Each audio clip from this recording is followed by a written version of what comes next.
ఒక్కసారి చూడండి, ఇక్కడ యూపీఎస్సీ ఇన్ఫినిటీ ప్రోగ్రామ్ అనేది మనం లాంచ్ చేయడం జరిగింది. అయితే దీంట్లో మీకు GS prelims plus mains, NCERT foundation, current affairs, CSAT, prelims test series and mains answer writing courses అన్నీ కూడా యూపీఎస్సీ ఇన్ఫినిటీలో భాగంగా వస్తాయి. బోత్ మీకు లైవ్ ప్లస్ రికార్డింగ్ క్లాసెస్ అనేవి ఉంటాయి. అయితే ఫీజు అనేది 60,000 రూపీస్కి మనం ఇవ్వడం జరుగుతుంది with easy EMI option 5,000 per month. అయితే కోర్స్ బ్యూటీనెస్ ఏంటి అంటే మీకు లైఫ్ టైం వ్యాలిడిటీ అనేది ఉంటుంది. సో దట్ టెస్ట్ సిరీస్ అనేవి రెగ్యులర్గా రాయగలరు, ఆన్సర్ రైటింగ్ కూడా రాయగలరు, కరెంట్ అఫైర్స్ కూడా మీకు అవైలబుల్గా ఉంటుంది. అండ్ ఈ ప్రోగ్రామ్ గురించి మీకు ఏ డౌట్ ఉన్నా సరే, ఒకవేళ డెమో సెషన్స్ కూడా చూడాలి అనుకున్నా you can simply call to this number 7893899553. And now we are into 15th chapter, that is the center state relations. One of the most important chapters amma center state relations. ఏ విధంగా central relations with the states అనేవి ఉన్నాయి and state to state relations కానీ powers కానీ అవన్నీ కూడా మనకి polity పరంగా చాలా ఇంపార్టెంట్ అనమాట. సెంట్రల్ స్టేట్ రిలేషన్స్ చాప్టర్ అనేది చాలా ఇంపార్టెంట్. దీంట్లో చాలా వరకు మనం ఆర్టికల్స్ ఎక్కడి నుంచి ఎక్కడ ఏ ఆర్టికల్స్ ఉన్నాయి ఏంటి అన్నీ కూడా గుర్తుంచుకోవడం చాలా ఇంపార్టెంట్ అనమాట. ఈ chapter both prelims point of వ్యూలో అండ్ మెయిన్స్ పాయింట్ ఆఫ్ వ్యూలో చాలా చాలా ఇంపార్టెంట్ అనమాట. సో ఇంకెందుకు తెలియ మనం దీని మీద డిస్కషన్ అనేది క్లియర్గా చేద్దాం, right? So centre state relations మనం ఫెడరల్ సిస్టమ్ చూసాము. ఫెడరల్ సిస్టంలో ఏ విధంగా యూనియన్ అండ్ స్టేట్స్ ఉన్నాయి, కాన్స్టిట్యూషన్ పవర్స్ ఎట్లా డిస్ట్రిబ్యూషన్ చేయడం జరిగింది అంతా కూడా మనం చూసాం, అవునా? ఎస్, ది ఆర్గాన్స్ ఆఫ్ స్టేట్లో మనకి legislature, right, legislature and executive, legislature, executive and judiciary అనేవి ఆర్గాన్స్ ఆఫ్ ది స్టేట్ కింద చూస్తాం. అయితే దీంట్లో లెజిస్లేచర్ పవర్స్ అనేవి డివైడ్ అయి ఉన్నాయి సెంటర్కి స్టేట్కి. ఎగ్జిక్యూటివ్ పవర్స్ కూడా సెంటర్కి స్టేట్స్కి ఆటోమేటిక్గా డివిజన్స్ చేసి ఉన్నాయి. ఎందుకు? లెజిస్లేచర్ పవర్సే ఎగ్జిక్యూటివ్స్కి ఇంప్లిమెంటేషన్లో చేయడానికి హెల్ప్ చేస్తుంది కాబట్టి. But coming to the part of judiciary, ఇండియాలో మనం ఇంటిగ్రేటెడ్ జ్యుడిషియరీ సిస్టమ్ అనేది ఫాలో అవుతున్నాం. సో ఈ ఇంటిగ్రేటెడ్ జ్యుడిషియరీ సిస్టమ్ అనేది బోత్ యూనియన్ అండ్ స్టేట్ని యునైట్ చేసే విధంగా ఉంటుంది. సో మనం ఇక్కడ సెంటర్ స్టేట్ రిలేషన్స్లో జ్యుడిషియరీ పవర్స్ గురించి డిస్కషన్ చేయాల్సిన అవసరం అనేది లేదనమాట, రైట్? కేవలం మనం లెజిస్లేచర్ పవర్స్ కానీ ఎగ్జిక్యూటివ్ పవర్స్ కానీ ఏ విధంగా సెంటర్కి స్టేట్కి డివైడ్ అయి ఉండడం జరిగింది అన్నదాని మీద మనం ఎక్కువ కాన్సన్ట్రేషన్ చేస్తామన్నమాట, రైట్? సో అయితే లెజిస్లేటివ్ రిలేషన్స్ కానీ ఎగ్జిక్యూటివ్ అంటే అడ్మినిస్ట్రేటివ్ రిలేషన్స్ అనేవి చూస్తాము. సో లెజిస్లేటివ్ రిలేషన్స్ చూస్తాము అండ్ ఎగ్జిక్యూటివ్లో administrative, right, the administrative relations between centre and state ఏ విధంగా డివైడ్ అయి ఉన్నాయి చూస్తాము. And this is also most important, that is centre state మధ్యలో ఉన్న ఫినాన్షియల్ రిలేషన్స్ కూడా మనం క్లియర్గా చూడడం అనేది చూస్తామన్నమాట, రైట్? సో ఇక్కడ మీకు చాలా ఆర్టికల్స్ గుర్తుంచుకోవాల్సి వస్తుంది యాజ్ ఈ సెడ్ బిఫోర్, అండ్ కాస్త క్రిటికల్గా ఉండడం అనేది జరుగుతుంది. సో కాన్సన్ట్రేటింగ్గా మీరు విన్నట్లయితే నేను మల్టిపుల్ టైమ్స్ దీన్ని రివిజన్ చేస్తూ ఉంటాను కాబట్టి నేను స్ట్రెస్ చేసినవన్నీ జాగ్రత్తగా చూస్తే మీకు అన్నీ కూడా క్లియర్గా గుర్తుంటాయన్నమాట, right? Yes, so now we shall start with the legislative relations. So centre స్టేట్కి ఏ విధమైన లెజిస్లేటివ్ రిలేషన్స్ ఉన్నాయి అన్నవి మనం క్లియర్గా చూద్దాం. మెయిన్స్ పాయింట్ ఆఫ్ వ్యూలో కూడా మనకి చాలా చాలా ఇంపార్టెంట్ అనమాట, రైట్?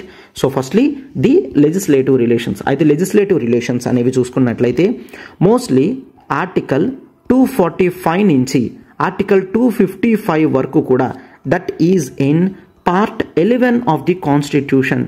పార్ట్ 11లో ఆర్టికల్ 245 నుంచి 255 వరకు కూడా మనం legislative relations between union and the states అనేవి మనం చూస్తాం.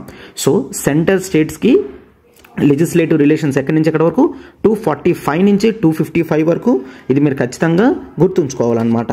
లైక్ ఏంటంటే ఏ విధంగా అయితే వరల్డ్ లెవెల్లో ఫెడరల్ సిస్టమ్ ఫాలో అవుతున్న కంట్రీస్ ఉన్నాయో వాటి యొక్క కాన్స్టిట్యూషన్స్లో ఏ విధంగా లెజిస్లేటివ్ రిలేషన్స్ అనేవి డివైడ్ చేయడం జరిగిందో ఇండియాలో కూడా లెజిస్లేటివ్ పవర్స్ అనేవి సెంటర్కి స్టేట్స్కి డివైడ్ చేయడం జరిగింది, both with the territories. Clear?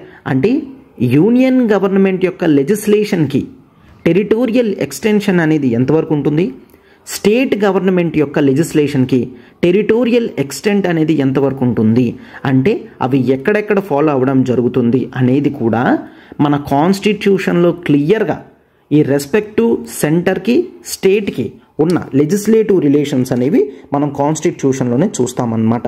Right. So అయితే ఈ లెజిస్లేటివ్ రిలేషన్స్లో కూడా మనం ఇక్కడ చేసే డిస్కషన్స్ అనేవి 4 ఇంపార్టెంట్ ఆస్పెక్ట్స్లో చూస్తాము. దట్ ఈజ్ ఫస్ట్ ఆస్పెక్ట్ ఏంటి అంటే the territorial extent. Right. So the territorial extent, both territorial extent of both centre యొక్క టెరిటోరియల్ ఎక్స్టెంట్ ఎంత ఉంది అండ్ స్టేట్ యొక్క టెరిటోరియల్ ఎక్స్టెంట్ ఎంతవరకు ఉంది అని. అంటే సెంట్రల్ గవర్నమెంట్ ఒకవేళ లెజిస్లేషన్ చేస్తే వాటి యొక్క ఇంప్లిమెంటేషన్ అనేది ఎక్కడ వరకు చేస్తాము అన్న డిస్కషన్ అనేది ఇక్కడ చేస్తామన్నమాట. రైట్. సో టెరిటోరియల్ ఎక్స్టెంట్ అనేది మనం చూస్తాం. సో ఇక్కడ మనం చూసుకున్నట్లయితే టెరిటోరియల్ ఎక్స్టెంట్ అనేది ఫస్ట్లీ పార్లమెంట్. రైట్. సెంట్రల్ లెవెల్లో ఎవరు చేస్తారు, పార్లమెంట్ లెజిస్లేషన్స్ని చేయడం జరుగుతుంది. అయితే పార్లమెంట్ లెజిస్లేషన్ అనేది కావాలి అంటే టోటల్ ఇండియా అంతా ఉంటుంది. అండ్ ఒకవేళ కావాలి అనుకుంటే కేవలం కొన్ని స్టేట్స్లో మాత్రమే ఈ లెజిస్లేషన్ వర్తిస్తుంది అని చెప్పే కెపాసిటీ కూడా పార్లమెంట్కి ఉంటుందన్నమాట. అదేంటి సార్ కేవలం కొన్ని స్టేట్స్లోనే? ఎస్, నెక్స్ట్ మనం కొన్ని ఆర్టికల్స్ చూస్తాము. ఆర్టికల్స్ ప్రకారం మీకు ఇంకా అర్థమవుతుందన్నమాట. ఫర్ ఎగ్జాంపుల్ ఒక 2 or 3 స్టేట్స్ కనుక ఒకవేళ యూనియన్ గవర్నమెంట్కి రిక్వెస్ట్ చేస్తే కాంకరెంట్ సబ్జెక్ట్లో ఉన్న సబ్జెక్ట్ మ్యాటర్ మీద స్టేట్ సబ్జెక్ట్లో ఉన్న సబ్జెక్ట్ మ్యాటర్ మీద ఎస్ మీరు ఒక చట్టం చెయ్యండి మేము ఫాలో అవుతాము అని చెప్పినట్లయితే పార్లమెంట్ దానికి తగ్గట్టుగా చట్టం చేస్తారు.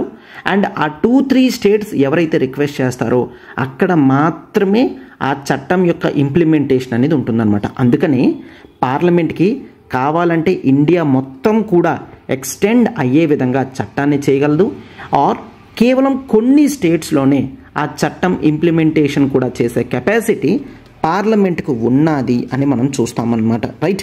అండ్ ఇది మాత్రమే కాదు, ద టెరిటరీ ఆఫ్ ఇండియా అంటే యూనియన్లోని స్టేట్స్లోని అండ్ ఇంకా కంప్లీట్గా కొన్ని యూనియన్ టెరిటరీస్లో కూడా ఎక్కడైనా సరే ల్యాండ్ ఎక్కడైతే ఉంటుందో, ఇండియా యొక్క ల్యాండ్ ఎక్కడైతే ఉంటుందో వాటన్నిటి చోట్ల కూడా the territorial extent of legislation capacity అనేది పార్లమెంట్కి పూర్తిగా ఉంటుందన్నమాట. రైట్.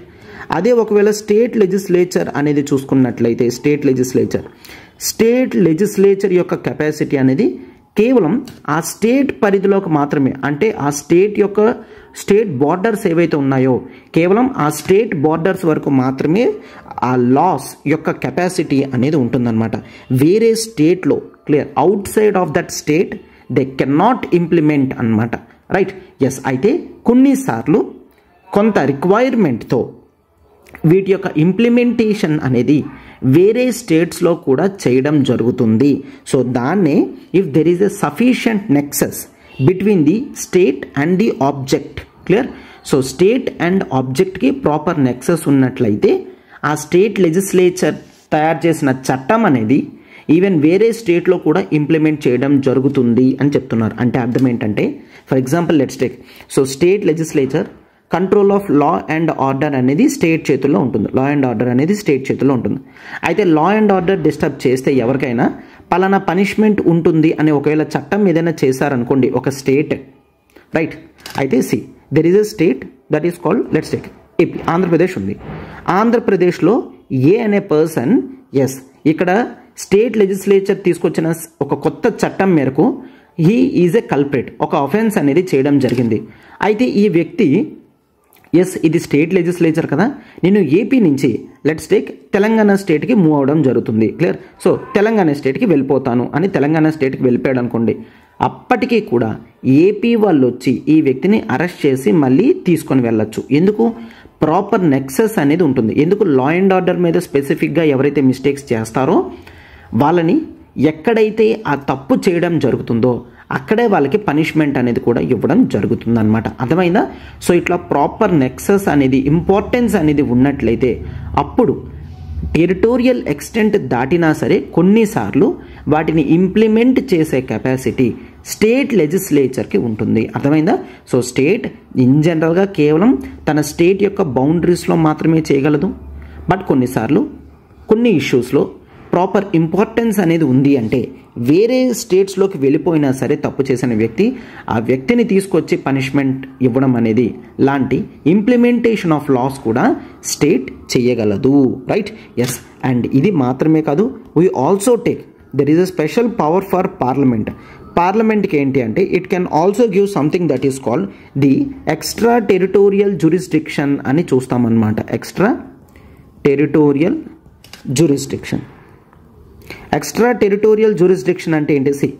ఒకటి ఇండియా ల్యాండ్ కాదు, ఇండియా ల్యాండ్ కాకపోయినా సరే అక్కడ ఇండియన్ యొక్క చట్టాలు అమల్లోకి రావాలి అంటే దానికి తగ్గట్టుగా లెజిస్లేషన్ అనేది పార్లమెంటే చేయగలదు, రైట్? ఎస్. సో అయితే అంటే for example I can give one example that let's take there is a person A, he is an Indian. So ఇతను ఇండియన్ అయితే ఇతని యొక్క అసెట్స్ అనేవి let's take United States of అమెరికాలో ఉన్నాయి, యునైటెడ్ కింగ్డమ్లో ఉన్నాయి, సౌదీ అరేబియాలో కూడా ఇతని అసెట్స్ ఉన్నాయి. అయితే ఇతన్ని కల్ప్రిట్ చేసి ఒకవేళ ఇతని మీద పనిష్మెంట్ ఇచ్చి ఇతని ఆస్తులన్నీ కూడా జప్తు చేసుకుంటే ఈవెన్ అతని ఆస్తులు అమెరికాలో ఉన్న, యునైటెడ్ కింగ్డమ్లో ఉన్న, సౌదీ అరేబియాలో ఉన్న ఇవన్నీ కూడా ఇండియా ల్యాండ్ టెరిటరీలో లేని కంట్రీస్ కదా, ఉండదు కదా ఎక్కడైనా సరే. వీటిని మనం ఎక్స్ట్రా టెరిటోరియల్ జ్యూరిస్డిక్షన్స్ అంటాం. వీటి మీద చట్టాలు తయారు చేయాలంటే కేవలం పార్లమెంట్కి మాత్రమే పవర్ ఉంటుంది, అర్థమైందా? సో అండ్ నెక్స్ట్ ఇది కూడా మీరు ఎగ్జాంపుల్ కింద తీసుకోవచ్చు. ఫర్ ఎగ్జాంపుల్ పార్లమెంట్ ఏ విధంగా చట్టం చేయగలదు? లెట్స్ టేక్ అంటార్కిటికా ఉంది. సో అంటార్కిటికాని స్టడీ చేయడానికి ఇండియన్ మిషన్ అనేది అంటార్కిటికాలో ల్యాండ్ అయిందనుకోండి. సో అక్కడ మిషన్ ఎస్టాబ్లిష్మెంట్స్ అనేవి కొంత టెరిటోరియల్ ల్యాండ్ అనేది ఆక్యుపై చేసుకున్నట్టే కదా. సో ఎస్టాబ్లిష్మెంట్స్ అంతా కూడా చేస్తాయి, మిషన్స్ అన్నీ కూడా పెడతాయి. అయితే ఇండియా ఏమని చట్టం చేస్తుందంటే ఏ కంట్రీ వ్యక్తి అయినా సరే ఈ బోర్డర్స్లోకి వచ్చి ఇండియన్ ఎస్టాబ్లిష్మెంట్స్ని డ్యామేజ్ చేస్తే ఈ వ్యక్తికి పనిష్మెంట్ ఉంటుంది అని చట్టం చెయ్యాలనుకోండి, వాటి రిలేటెడ్ చట్టాలు కూడా పార్లమెంట్ మాత్రమే చేయగలదు అని మనం చూస్తామన్నమాట, రైట్?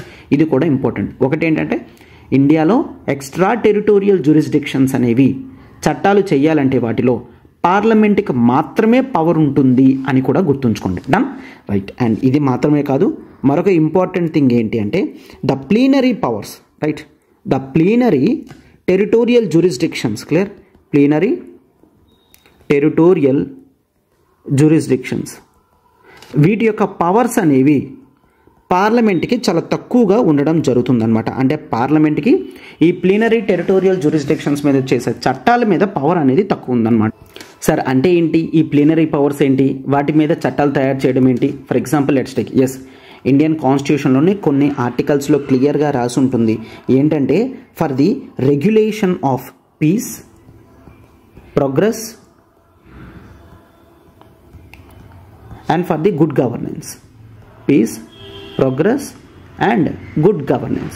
సో వీటి మీద పీస్, ప్రోగ్రెస్, గుడ్ గవర్నెన్స్ ఎక్కడ? Union territories. ఈ యూనియన్ టెరిటరీస్ కూడా ఎక్కడ? Andaman and Nicobar, Lakshadweep, Dadra Nagar Haveli, Daman Diu and Ladakh. ఈ ఏరియాస్లో ఒకవేళ పీస్కి, ప్రోగ్రెస్కి, గుడ్ గవర్నమెంట్కి రెగ్యులేషన్స్ చేయాలి అనుకుంటే ఆ రెగ్యులేషన్స్ చేసే పవర్ అనేది కేవలం ప్రెసిడెంట్కే ఉంటుంది, ఓకేనా? ప్రెసిడెంట్కి మాత్రమే ఈ పవర్ ఉంటుంది. ఎస్, ఇది చాలాసార్లు క్వశ్చన్స్ కింద కూడా అడగడం జరుగుతుంది. దట్ యూనియన్ టెరిటరీస్లో పీస్, ప్రోగ్రెస్ అండ్ గుడ్ గవర్నమెంట్కి కావాల్సిన రెగ్యులేషన్స్ని ఎవరు చేయగలరు? పార్లమెంటా, స్టేటా, యూనియన్ టెరిటరీయా, ప్రెసిడెంటా, ఇట్లా ఇవ్వడం జరుగుతుంది. That is very clear. కేవలం ప్రెసిడెంట్ మాత్రమే చేయగలరు అని మనం చూస్తామన్నమాట. ఈవెన్ ఎందుకంటే ఇక్కడ ఎక్కడా కూడా మనకి అండమాన్ నికోబార్, లక్షద్వీప్, దాద్రా నగర్ హవేలీ వాటిలో ఎక్కడా కూడా రెస్పెక్ట్ టు లెజిస్లేటివ్ బాడీస్ అనేవి, అంటే యూనియన్ టెరిటరీస్లో లెజిస్లేటివ్ బాడీస్ అనేవి లేవు కాబట్టి ఆ పవర్ ప్రెసిడెంట్కి ఇవ్వడం జరుగుతుందన్నమాట, రైట్? మరి ఒకవేళ చూసుకున్నట్లయితే మరి సార్ పుడుచ్చేరి ఢిల్లీ యొక్క రూలింగ్ అనేది సెపరేట్గా ఉంటుంది. ఆర్టికల్ 239A, 239AA, 239AB వీటి ప్రకారం ఢిల్లీకి సెపరేట్ పవర్స్ అనేవి మనం చూస్తాం. But if you take Puducherry, మరి పుడుచ్చేరి అనేది కూడా యూనియన్ టెరిటరీయే కదా. బట్ పుడుచ్చేరిలో లెజిస్లేటివ్ అసెంబ్లీ అనేది ఉంది. ఒకవేళ లెజిస్లేటివ్ అసెంబ్లీ అనేది ఉందనుకోండి, ఆ లెజిస్లేటివ్ అసెంబ్లీ ఎప్పుడైతే డిజాల్వ్ అవుతుందో ఆర్ సస్పెండ్ అవుతుందో, క్లియర్? ఆ లెజిస్లేటివ్ అసెంబ్లీ ఎప్పుడైనా సస్పెండ్ అయినా, డిజాల్వ్ అయినా అప్పుడు ఆ రెస్పెక్టివ్ పుదుచ్చేరి యూనియన్ టెరిటరీలో ఈ పీస్, ప్రోగ్రెస్, గుడ్ గవర్నమెంట్కి ఏవైనా రెగ్యులేషన్స్ చేయాలంటే అప్పుడు కూడా పవర్ అనేది ప్రెసిడెంట్కే ఇవ్వడం జరుగుతుంది. క్లియర్? అంటే ఇక్కడ పవర్ పార్లమెంట్కి లేదు, పవర్ ప్రెసిడెంట్కి ఉంది. ఎస్, లెజిస్లేటివ్ పవర్స్ అనేవి ప్రెసిడెంట్కి ఈ విధంగా డిస్కషన్ చేయడం జరిగిందనమాట. రైట్? ఎస్. అయితే ఇట్లా తయారు చేస్తున్నప్పుడు పార్లమెంట్ చట్టాలను సైతం అమెండ్ చేసి ఇంప్లిమెంట్ చేసే కెపాసిటీ అనేది ప్రెసిడెంట్కి ఉంటుంది. For example, let's take parliament ఒక ఇష్యూ మీద ఒక చట్టం చేసింది. ఇండియా మొత్తం దీని యొక్క ఇంప్లిమెంటేషన్ ఉంది. అంటే యూనియన్ టెరిటరీ కూడా టెరిటరీస్ ఆఫ్ ఇండియాలోకి వస్తాయి కదా.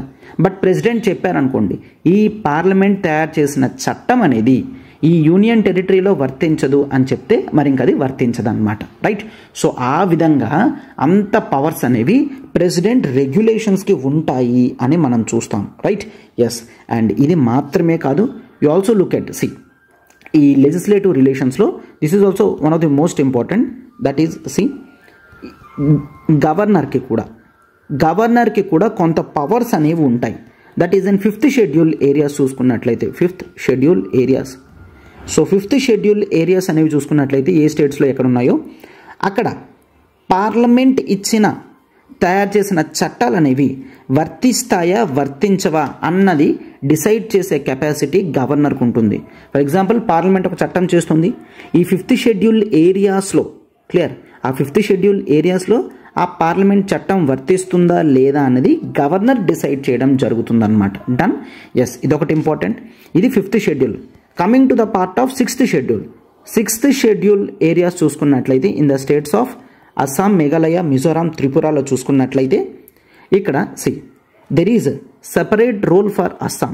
అస్సాం చూడమా, అస్సాం యొక్క గవర్నర్, రైట్, అస్సాం యొక్క గవర్నర్ బోత్ పార్లమెంట్ చట్టాలు, స్టేట్ లెజిస్లేటివ్ చట్టాలు రెండూ కూడా అస్సాంలో ఉన్న 6th షెడ్యూల్ ఏరియాస్.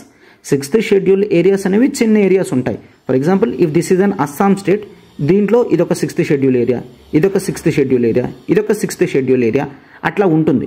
మొత్తం స్టేట్ అంతా కాదు, కేవలం ఆ 6th షెడ్యూల్ ఏరియాస్లో పార్లమెంట్ యొక్క చట్టాలు ఇంప్లిమెంటేషన్ అవుతాయా, స్టేట్ లెజిస్లేచర్ యొక్క చట్టాలు ఈ 6th షెడ్యూల్లో వర్తిస్తాయా అన్నది అస్సాంలో గవర్నర్ డిసైడ్ చేయడం జరుగుతుంది.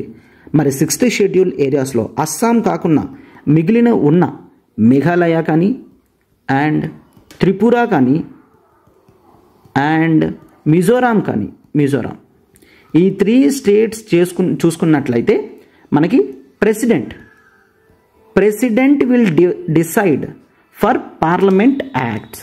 President will decide for parliament acts and governor will decide for state legislative acts. ఓకేనా? చాలా క్లియర్గా మేఘాలయ, త్రిపుర, మిజోరాంలో మాత్రం పార్లమెంట్ చట్టాలకి ప్రెసిడెంట్, స్టేట్ లెజిస్లేటివ్ చట్టాలకి గవర్నర్కి పవర్స్ ఇవ్వడం జరిగింది. అంటే రెస్పెక్టివ్ చట్టాలు వర్తిస్తాయా లేదా అన్నది. బట్ అస్సాంలో మాత్రం స్పెషల్గా గవర్నర్కే పూర్తి బాధ్యతలు ఇవ్వడం జరిగింది. పార్లమెంట్ చట్టాలైనా స్టేట్ లెజిస్లేచర్ చట్టాలైనా ఆ 6th షెడ్యూల్ ఏరియాస్ ఆఫ్ అస్సాంలో ఇంప్లిమెంట్ కావాలి అంటే గవర్నర్ యొక్క పవర్ అనేది ఖచ్చితంగా ఉండాలన్నమాట. డన్? సో ఇక్కడ చూసారమ్మా, సెంటర్ స్టేట్ రిలేషన్స్ అనేవి ఏ విధంగా ఉన్నాయి, వీటి యొక్క లెజిస్లేటివ్ పవర్స్, టెరిటోరియల్ ఎక్స్టెంట్ అనేది ఏ విధంగా ఉంది అనేది మనం క్లియర్గా డిస్కషన్ చేసుకోవడం జరిగింది. అవునా?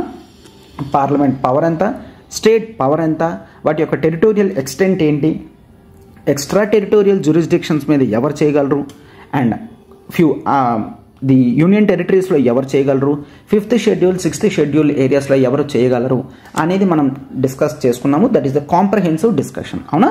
Right, that is most important అనమాట. అండ్ నెక్స్ట్ ఒకవేళ చూసుకున్నట్లయితే it is the second part చూసుకున్నట్లయితే the distribution of legislative subjects. So legislative subjects అనేవి ఏ విధంగా డిస్ట్రిబ్యూషన్ జరిగి ఉన్నాయి అనేది మనం ఇప్పుడు ఒకసారి చూద్దాం.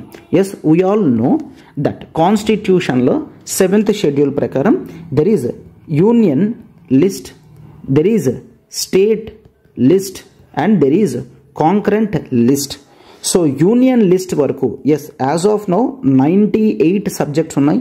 ఆ 98 సబ్జెక్ట్స్ లైక్ డిఫెన్స్ కానీ, బ్యాంకింగ్ కానీ, ఫారెన్ అఫైర్స్ కానీ, కరెన్సీ కానీ, ఇట్లాంటివన్నీ కూడా పవర్స్ అనేవి యూనియన్ లెజిస్లేచర్కి ఉన్నాయి.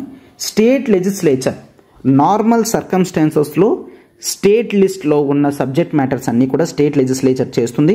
For example as of now 59 subjects ఉన్నాయన్నమాట. 59 సబ్జెక్ట్స్ ఉన్నాయి. నార్మల్ సర్కమ్స్టాన్సెస్లో స్టేట్ లెజిస్లేచరే చేస్తుంది.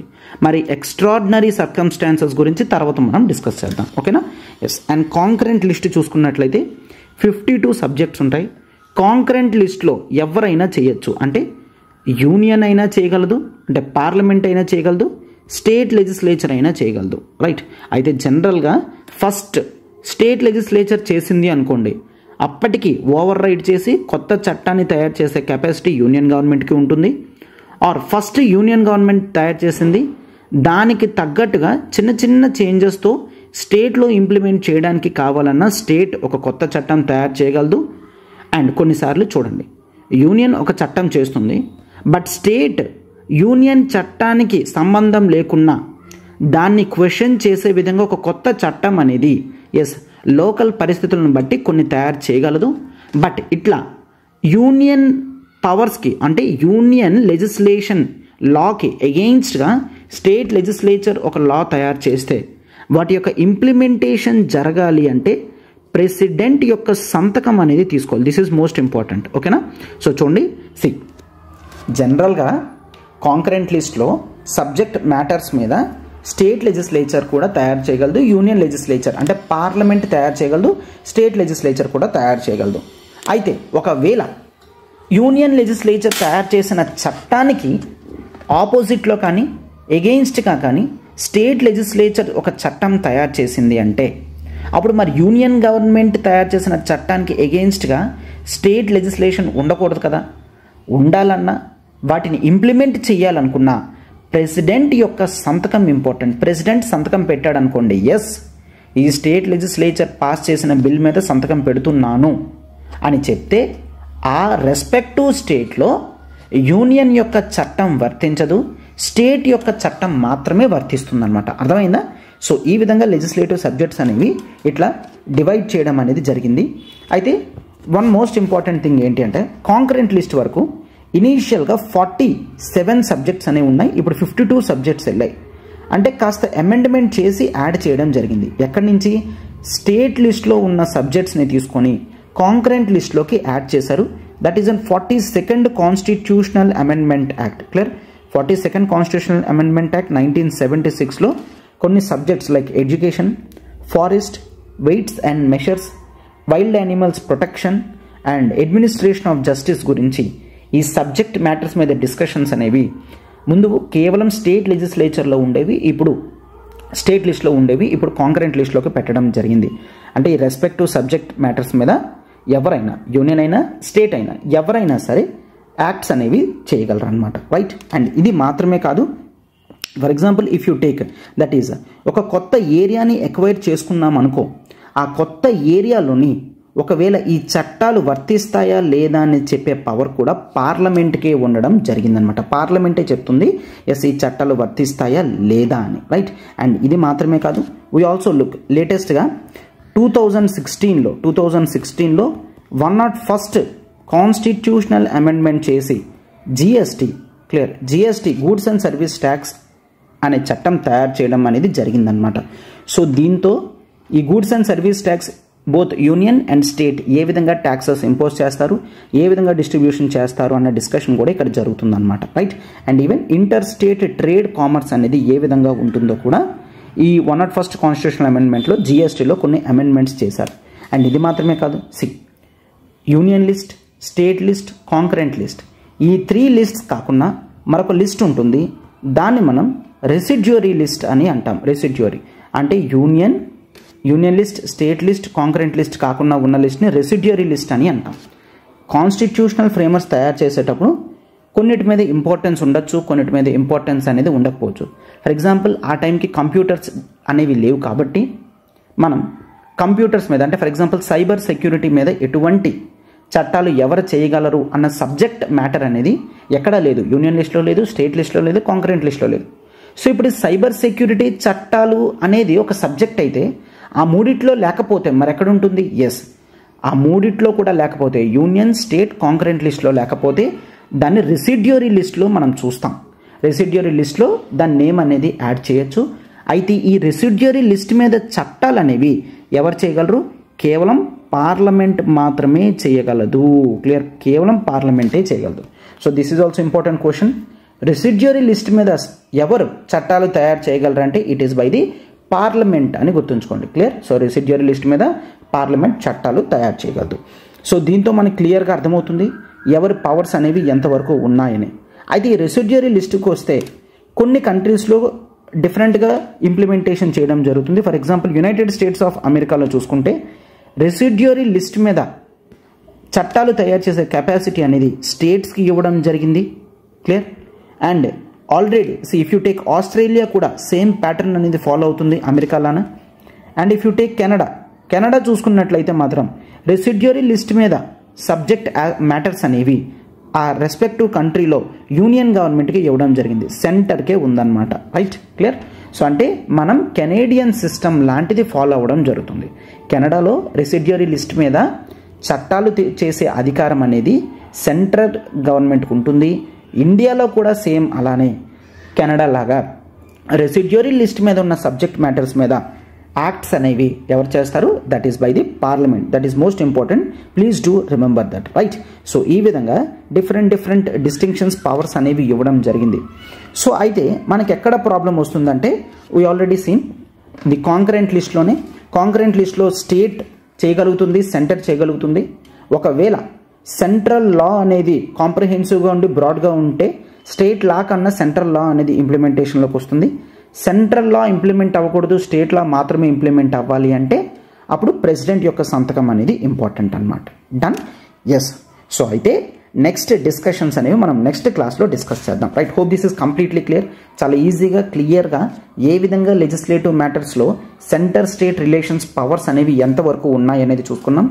నెక్స్ట్ క్లాస్లో పార్లమెంటరీ లెజిస్లేషన్ స్టేట్ సబ్జెక్ట్స్లో ఎప్పుడు చేయగలదు, ఆ రెస్పెక్టివ్ క్రిటికల్ కండిషన్స్ ఏంటి, నార్మల్ సర్కమ్స్టాన్సెస్ కాకుండా ఈ ఎక్స్ట్రాడినరీ సర్కమ్స్టాన్సెస్ ఏంటి, ఎప్పుడు పార్లమెంట్ స్టేట్ సబ్జెక్ట్స్ మీద చట్టాలు తయారు చేయగలదు అన్న డిస్కషన్ చేద్దాము.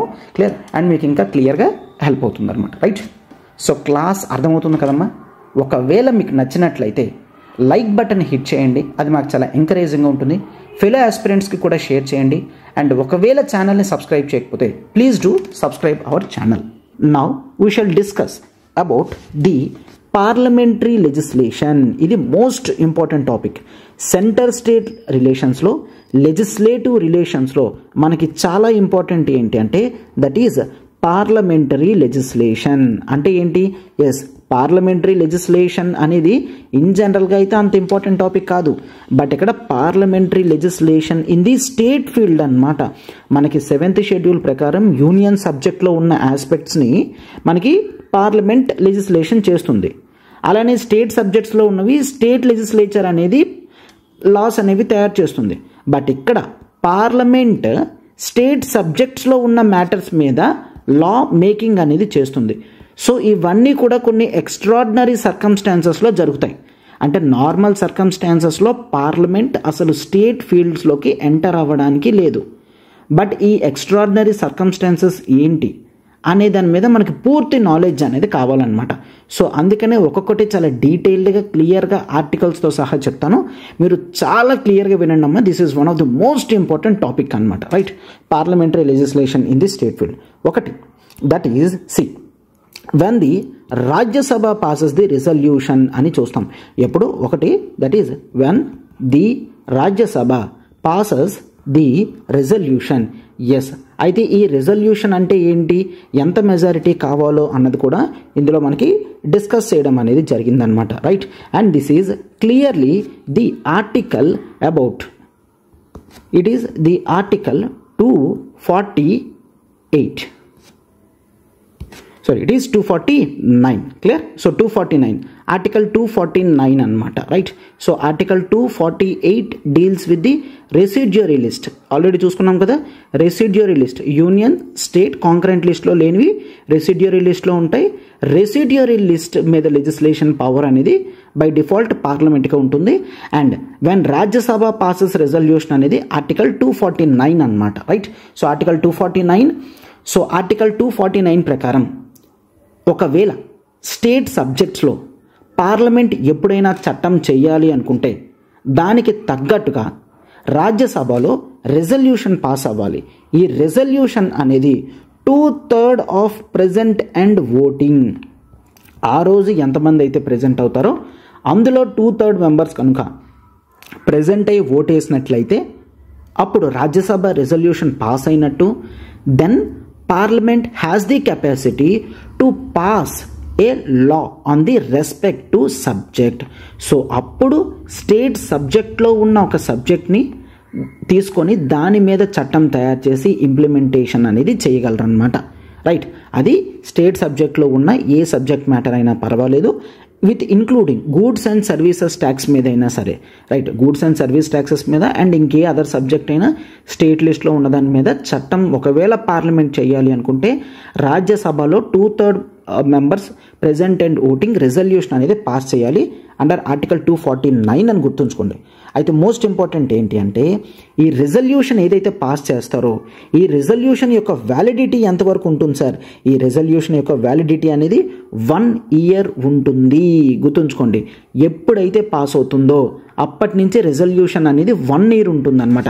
ఫర్ ఎగ్జాంపుల్ 2020 లెట్స్ టేక్ జనవరిలో రెజల్యూషన్ పాస్ చేస్తే దీని యొక్క వ్యాలిడిటీ అనేది 2021 జనవరి వరకు ఉంటుంది.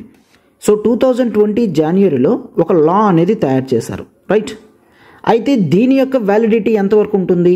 సో ఇప్పుడు రెజల్యూషన్ యొక్క వ్యాలిడిటీ 1 ఇయర్ కదా. ఈ 2021 జాన్లో ఈ రెజల్యూషన్ కెపాసిటీ అనేది క్లోజ్ అయిపోతుంది. అవునా, రెజల్యూషన్ వ్యాలిడిటీ అనేది కంప్లీట్ అయిపోతుంది. రెజల్యూషన్ వ్యాలిడిటీ అనేది కంప్లీట్ అయిన తర్వాత ఈ లా యొక్క ఇంప్లిమెంటేషన్ అనేది మనకి 6 months ఉంటుందన్నమాట. అంటే లెట్స్ టేక్ రఫ్గా 2021 జూన్ జూలై వరకు ఉంటుందన్నమాట. రైట్, 2021 జూన్ జూలై వరకు. అంటే రెజల్యూషన్ టైం అయిపోయిన 6 months వరకు కూడా ఈ లా వ్యాలిడిటీ అనేది ఉంటుంది. 6 months తర్వాత ఆటోమేటిక్గా క్లోజ్ అయిపోతుంది. సార్ ఒకవేళ కావాలి అనుకుంటే మళ్ళీ ఈ 1 year తర్వాత మళ్ళీ రాజ్యసభ రెజల్యూషన్ పాస్ చేయొచ్చా? ఎస్, ఎన్నిసార్లు కావాలంటే అన్నిసార్లు దీన్ని రెన్యూ చెయ్యొచ్చు. అంటే ఆ రెజల్యూషన్ 2/3 రెజల్యూషన్తో ఈ 1 year కాస్త మళ్ళీ 1 year, మళ్ళీ 1 year, మళ్ళీ 1 year కంటిన్యూస్గా ఎక్స్టెండ్ అనేది చేయొచ్చు అనమాట. This is most important. 249 ప్రకారం రాజ్యసభ 2/3 ప్రెజెంట్ అండ్ ఓటింగ్తో రెజల్యూషన్ పాస్ చేస్తే స్టేట్ సబ్జెక్ట్ మ్యాటర్ మీద చట్టం అనేది తయారు చేయొచ్చు.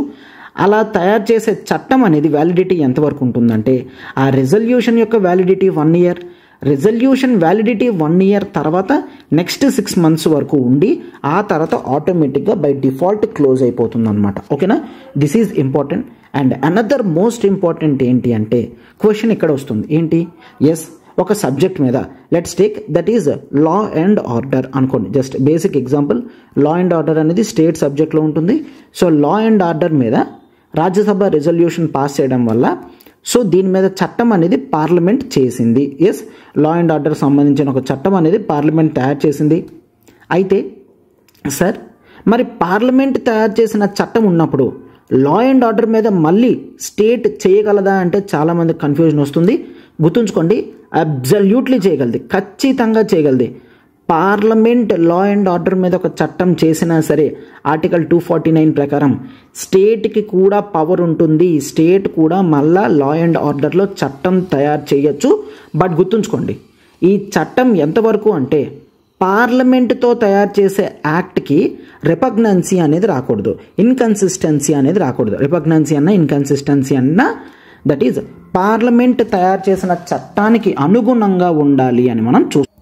రైట్, సో ఇక్కడ మనం చాలా క్లియర్గా ఏం చూస్తున్నాము, స్టేట్ కూడా చట్టం తయారు చేయొచ్చు, బట్ అది పార్లమెంట్ చేసిన చట్టానికి అనుగుణంగా ఉండాలి.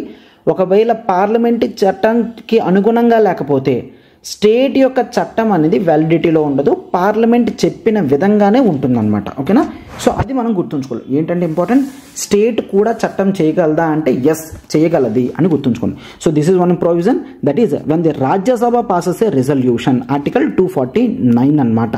అండ్ నెక్స్ట్ కండిషన్ ఏంటి అంటే డ్యూరింగ్ నేషనల్ ఎమర్జెన్సీ. ఒకవేళ నేషనల్ ఎమర్జెన్సీ అనేది ఇండియాలో ఇంప్లిమెంటేషన్ ఉంటే ఆ టైంలో కూడా పార్లమెంట్ స్టేట్ సబ్జెక్ట్స్లో ఉన్న సబ్జెక్ట్స్ మీద చట్టం అనేది తయారు చేయగలది. అయితే మరి ఇది ఏ ఆర్టికల్? దిస్ ఈజ్ ఆర్టికల్ 250, అంటే 249 పైది కదా, and now it is 250. So వెంటనే ఉంటే so you can remember. So 250 ప్రకారం నేషనల్ ఎమర్జెన్సీ టైంలో స్టేట్ లిస్ట్లో ఉన్న ఏ సబ్జెక్ట్ మ్యాటర్ అయినా, even goods and service tax మీద, ఎస్ ఈ word goods and service tax అనేది మనకి ఎప్పుడైతే జిఎస్టీ పాస్ అయిందో అప్పటి నుంచి ఈ వర్డ్ అనేది అమెండ్మెంట్ చేసి పెట్టడం జరిగింది. ఓకేనా? So that is the basic thing. So state సబ్జెక్ట్లో ఉన్న ఏ మ్యాటర్ మీదైనా నేషనల్ ఎమర్జెన్సీ ఉన్నప్పుడు సో స్టేట్ మ్యాటర్స్ మీద పార్లమెంట్ కావాలంటే చట్టం అనేది తయారు చేయగలది.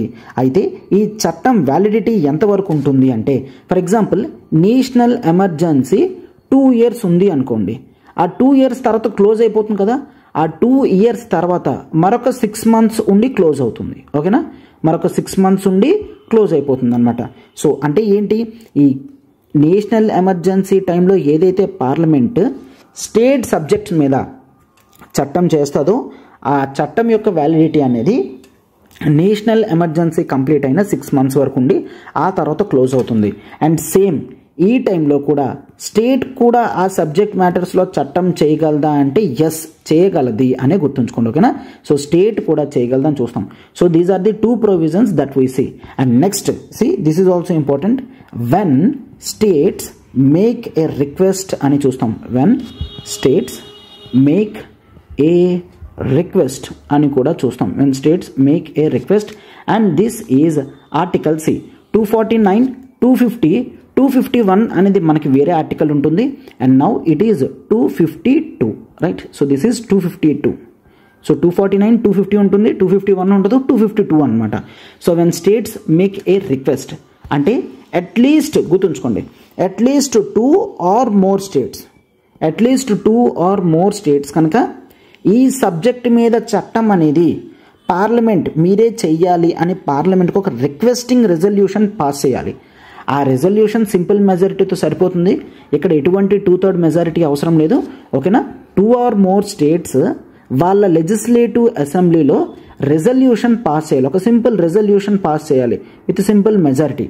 ఈ రెజల్యూషన్ పాస్ చేసిన తర్వాత అప్పుడు పార్లమెంట్కి ఎనేబులింగ్ పవర్స్ వస్తాయి. అంటే పార్లమెంట్ దేనికి అనుగుణంగా రిజల్యూషన్ చేశారో దానికి తగ్గట్టుగా చట్టం అనేది తయారు చేస్తారనమాట. అంటే రిజల్యూషన్ అనేది on the matters of health అనుకోండి. సో ఆ హెల్త్ మీద పార్లమెంట్ చట్టం చేస్తుంది. అయితే గుర్తుంచుకోండి, ఆ చట్టం యొక్క వ్యాలిడిటీ అనేది ఇన్ జనరల్గా నార్మల్గానే ఉంటుంది. దానికి ఎటువంటి ఎక్స్పైరీ అనేది ఉండదు. ఎన్ని సంవత్సరాలైనా సరే అలానే ఉంటుంది. అండ్ ఆ చట్టం అనేది కేవలం ఈ 2 or more states, ఈ 2 or more స్టేట్స్లో ఎక్కడైతే ఎవరైతే రెజల్యూషన్ పాస్ చేశారో కేవలం వాళ్ళకి మాత్రమే ఇంప్లిమెంటేషన్లోకి వస్తుందన్నమాట. Right? For example if you take, so ఇనీషియల్గా చూసుకున్నట్టయితే వైల్డ్ లైఫ్ ప్రొటెక్షన్ యాక్ట్ అనేది, wild life protection act in 1972 చూసుకున్నట్లయితే 2 or more స్టేట్స్ అప్పుడు రెజల్యూషన్ పాస్ చేసినప్పుడు వైల్డ్ లైఫ్ ప్రొటెక్షన్ యాక్ట్ 1972 తీసుకొచ్చారు. అది కేవలం ఆ రెజల్యూషన్ ఏ స్టేట్స్లో అయితే పాస్ చేశారో వాటిలో వరకు మాత్రమే ఇంప్లిమెంటేషన్. అంటే ఫర్ ఎగ్జాంపుల్ స్టార్టింగ్ ఈ wild life protection act for example చెప్తున్నాను, 5 states పాస్ చేశాయి అనుకోండి, ఈ 5 స్టేట్స్లో మాత్రమే ఇంప్లిమెంటేషన్.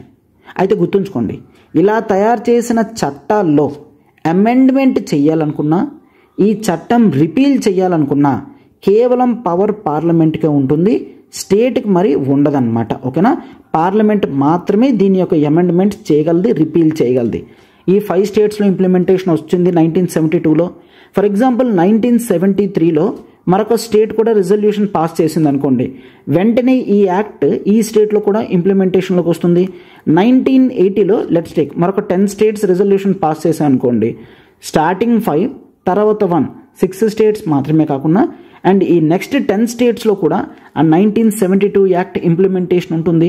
సో దీన్ని బట్టి ఏంటంటే ఏ స్టేట్ అయినా ఎప్పుడైనా రెజల్యూషన్ పాస్ చేసి ఎస్ ఆ చట్టం మా స్టేట్లో కూడా ఇంప్లిమెంట్ అవుతుంది అన్నట్టు రెజల్యూషన్ పాస్ చేస్తే ఆటోమేటిక్గా ప్రొవిజన్స్ అన్నీ కూడా పాస్ అయిపోతాయి.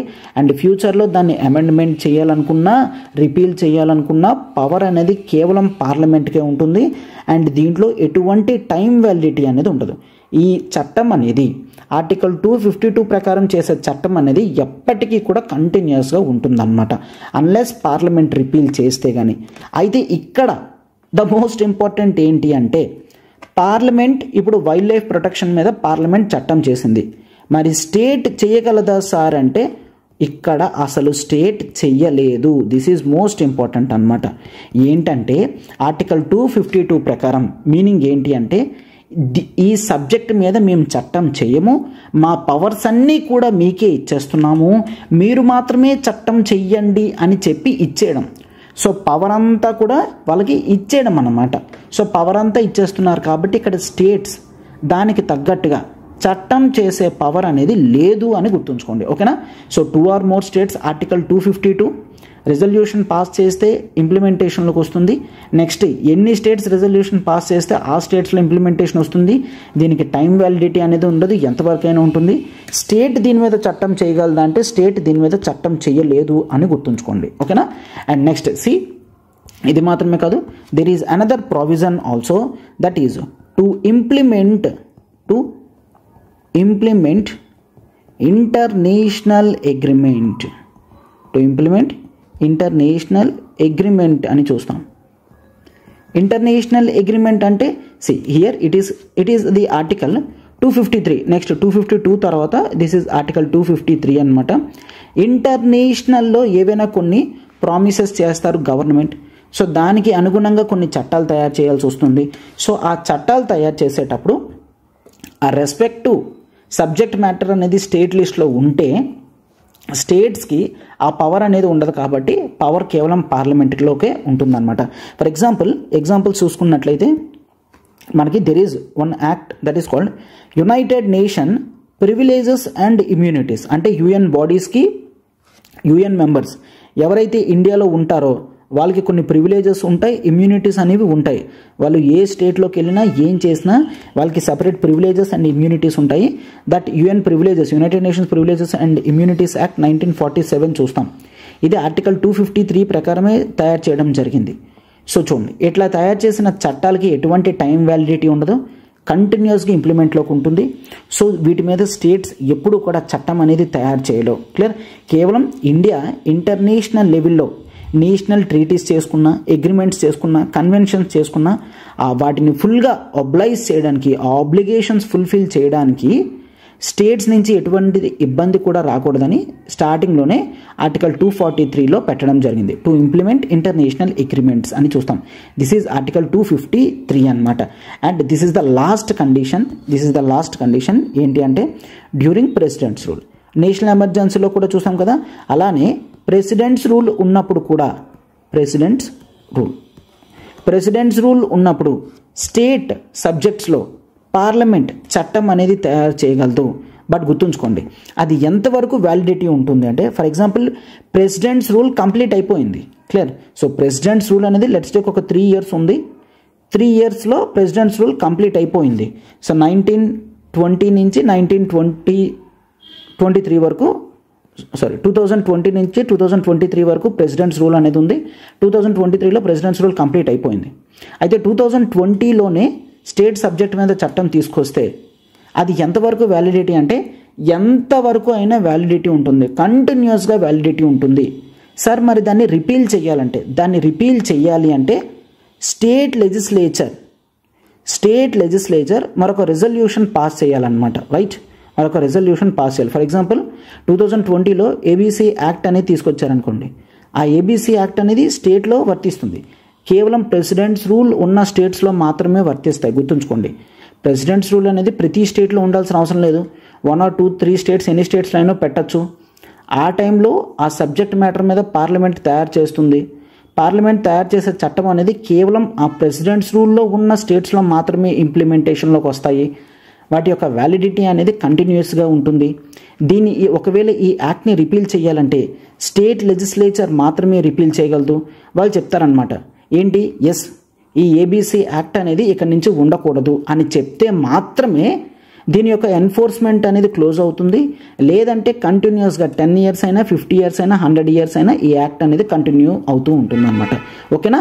Yes. So these are the various provisions. ఒక్కసారి చూడమా, చాలా క్లియర్గా when Rajya Sabha passes resolution under Article 249, during national emergency under Article 250, when states make a request under Article 252 and to implement international agreement under Article 253, right? And last, that is during president's rule lo kuda chustam annamata. Okay na? So ee vidhanga parliamentary legislation over state field అనేది మనం క్లియర్గా observe చేయడం అనేది జరుగుతుంది. And next ఏంటంటే పార్లమెంటే కాదు, even central government కూడా, central government కూడా కొంత కంట్రోల్ అనేది ఓవర్ స్టేట్ లెజిస్లేషన్ మీద పెట్టగలదు. ఎలా పెడుతుంది అనేది కూడా చూడండి, ఎందుకంటే ఇక్కడ అంతా కూడా కంప్లీట్గా మనం లెజిస్లేటివ్ రిలేషన్స్ గురించి డిస్కస్ చేసుకుంటున్నాం కాబట్టి ఎవరి పవర్స్ ఎంతవరకు ఉన్నాయి స్టేట్ లెజిస్లేషన్ మీద అనేది మనం చూస్తాం. ఓకేనా?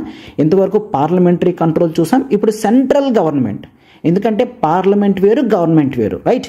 ఎస్.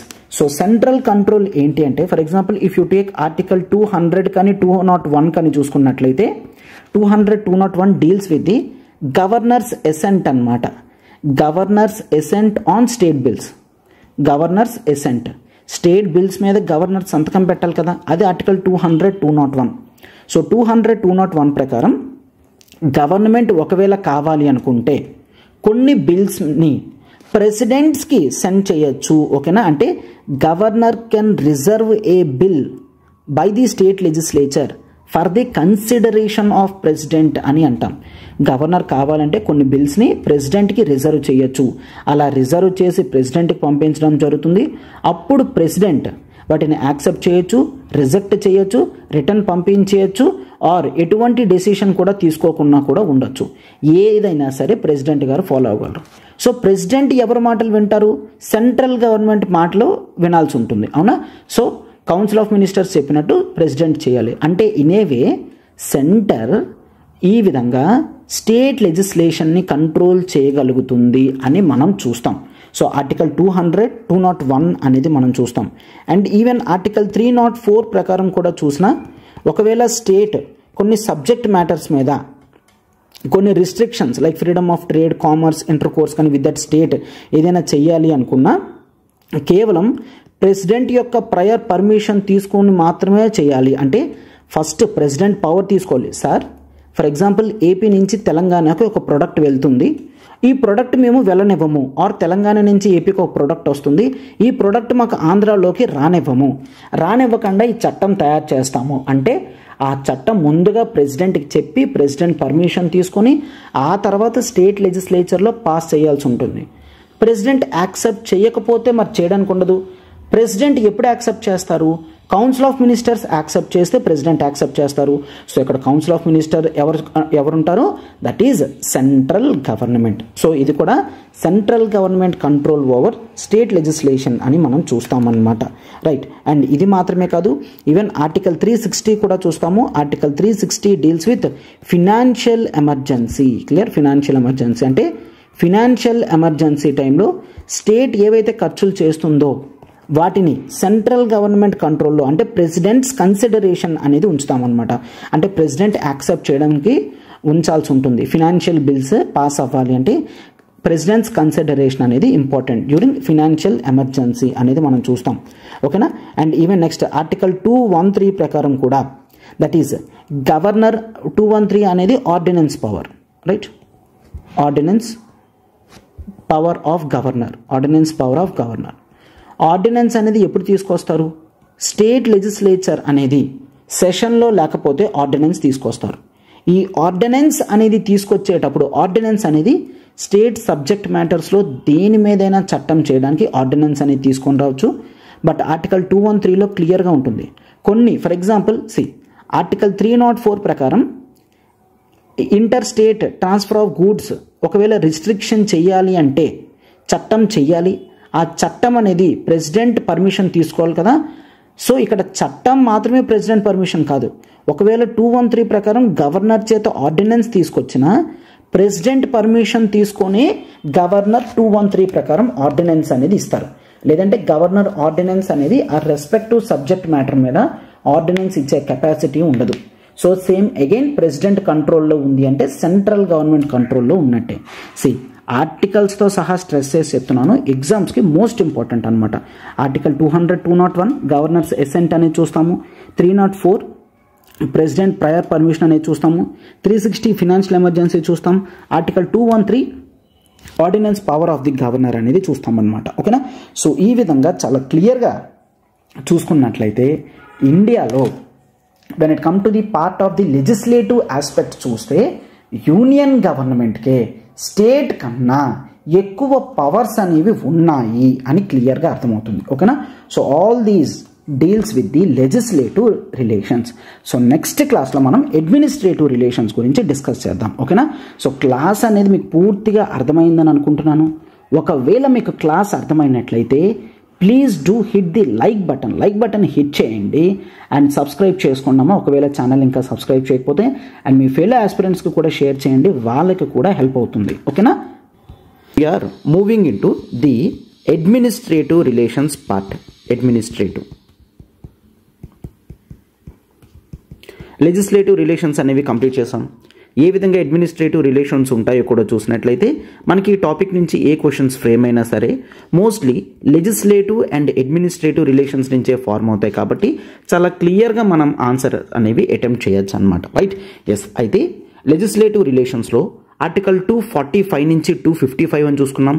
అడ్మినిస్ట్రేటివ్ రిలేషన్స్ అనేవి చూసుకున్నట్లయితే ఆర్టికల్ 256 నుంచి 263 దాకా చూస్తాం. ఓకేనా.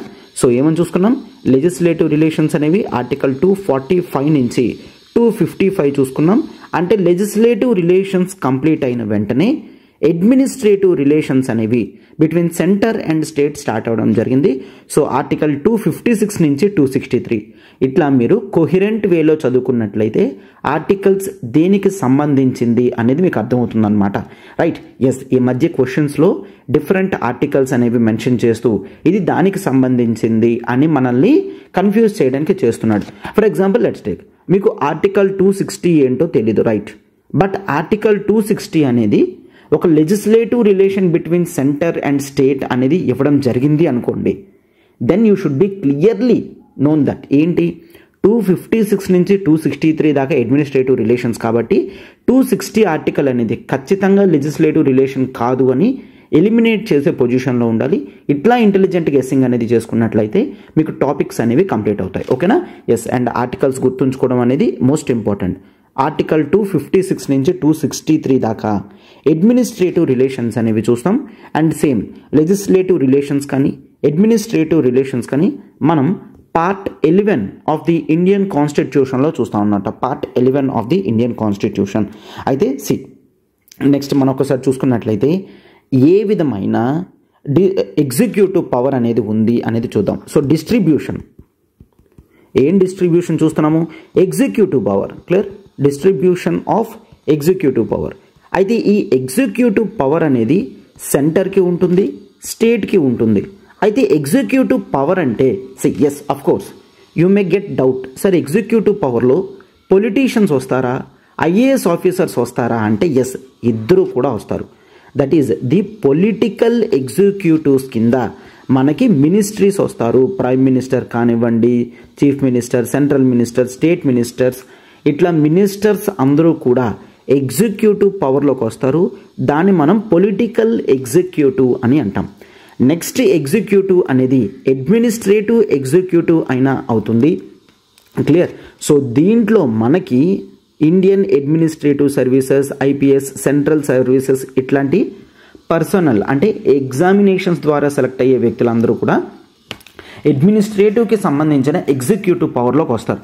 సార్ మరి అయితే ఇక్కడ దేని గురించి మాట్లాడుతున్నాం? ఎస్ అఫ్ కోర్స్ ఇక్కడ కాస్త ఎక్కువ పొలిటికల్ ఎగ్జిక్యూటివ్ ఉన్నప్పటికీ కూడా the executive relations between centre and state చూస్తున్నప్పుడు కేవలం పొలిటికల్ ఎగ్జిక్యూటివ్ మాత్రమే కాదు, అడ్మినిస్ట్రేటివ్ ఎగ్జిక్యూటివ్ కూడా ఉంటుంది అని గుర్తుంచుకోండి. రైట్. ఎస్. అయితే ఈ ఎగ్జిక్యూటివ్ పవర్స్ ఎట్లా డివైడ్ చేయడం జరిగింది?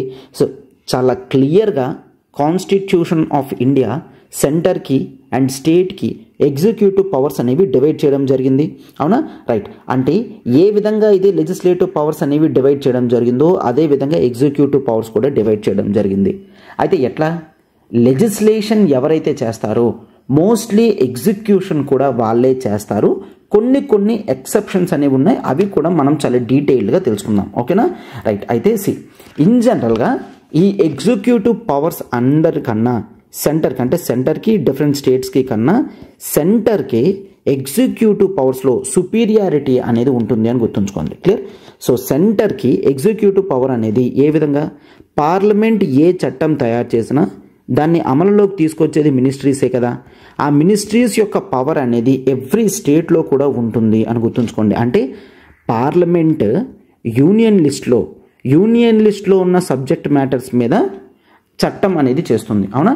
సో ఆ చట్టాన్ని ఇంప్లిమెంట్ చేసే పవర్ అనేది మినిస్ట్రీస్కి ఉంటుంది. ఇండియా మొత్తం ఎక్కడైనా సరే వీళ్ళకి పవర్ అనేది ఉంటుంది. అంటే యూనియన్ లిస్ట్లో ఉన్న సబ్జెక్ట్ మ్యాటర్ మీద చేసిన చట్టాన్ని ఇంప్లిమెంట్ చేసే పవర్ అనేది మినిస్టర్స్కి, అంటే ఎగ్జిక్యూటివ్ వాళ్ళకి ఉంటుందన్నమాట స్టేట్స్లో కూడా, right.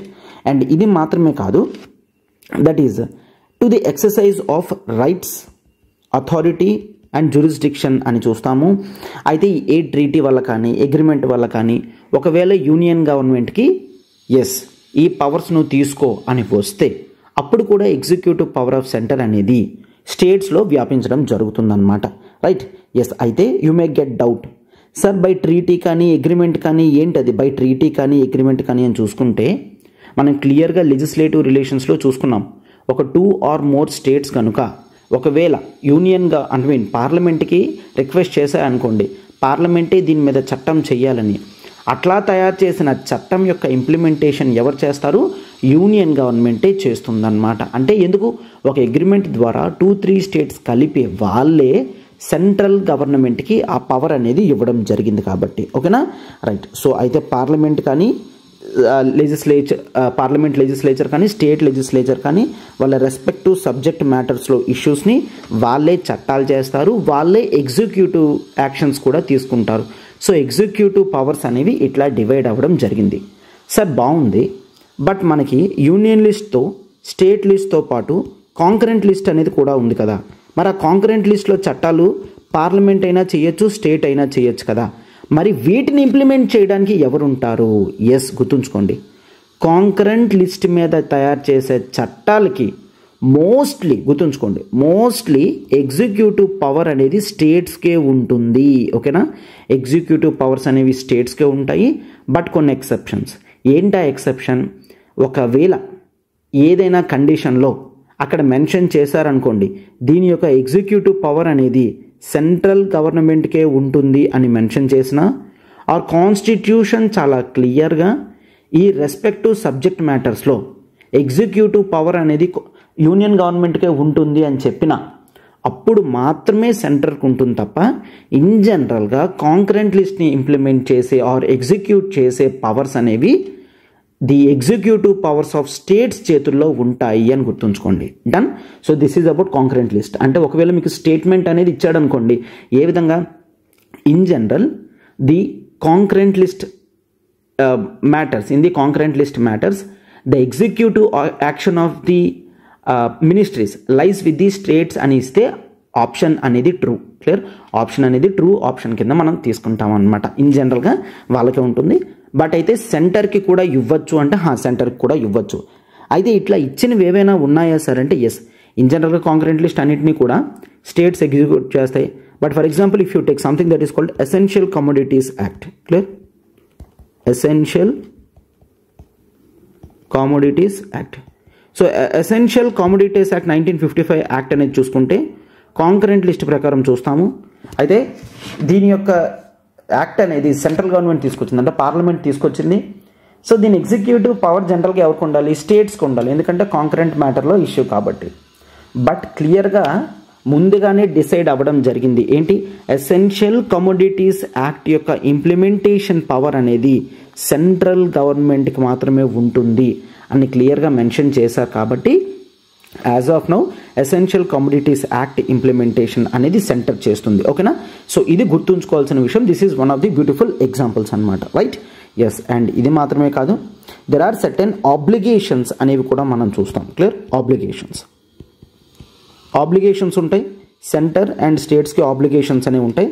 Obligations of the states యొక్క ఆబ్లిగేషన్స్ చూస్తాము, అండ్ సెంటర్ యొక్క ఆబ్లిగేషన్స్ కూడా మనం ఈ అడ్మినిస్ట్రేటివ్ రిలేషన్స్లోనే అంటే ఎగ్జిక్యూటివ్ రిలేషన్స్లోనే మనం చూస్తామన్నమాట. అయితే చూసుకున్నట్లయితే జనరల్గా కాన్స్టిట్యూషన్ 2 రిస్ట్రిక్షన్స్ అనేవి స్టేట్స్కి పెట్టడం జరిగిందనమాట.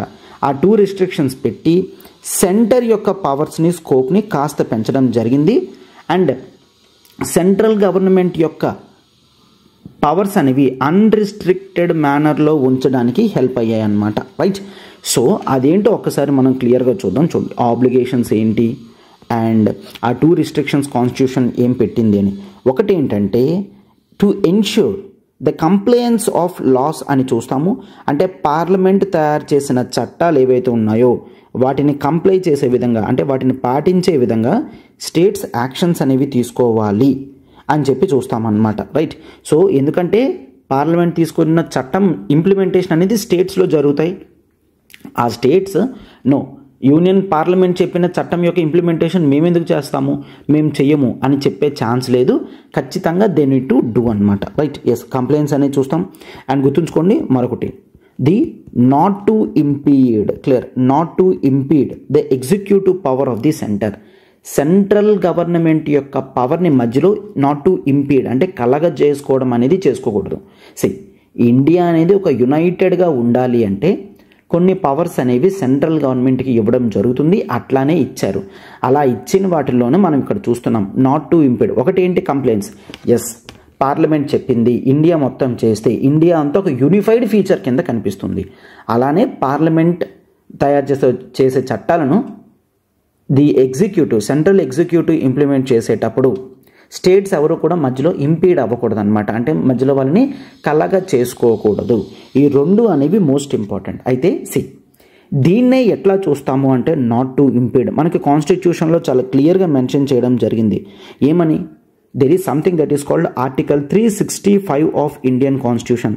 ఆర్టికల్ 365 అనేది ఎమర్జెన్సీ ప్రొవిజన్స్కి సంబంధించింది.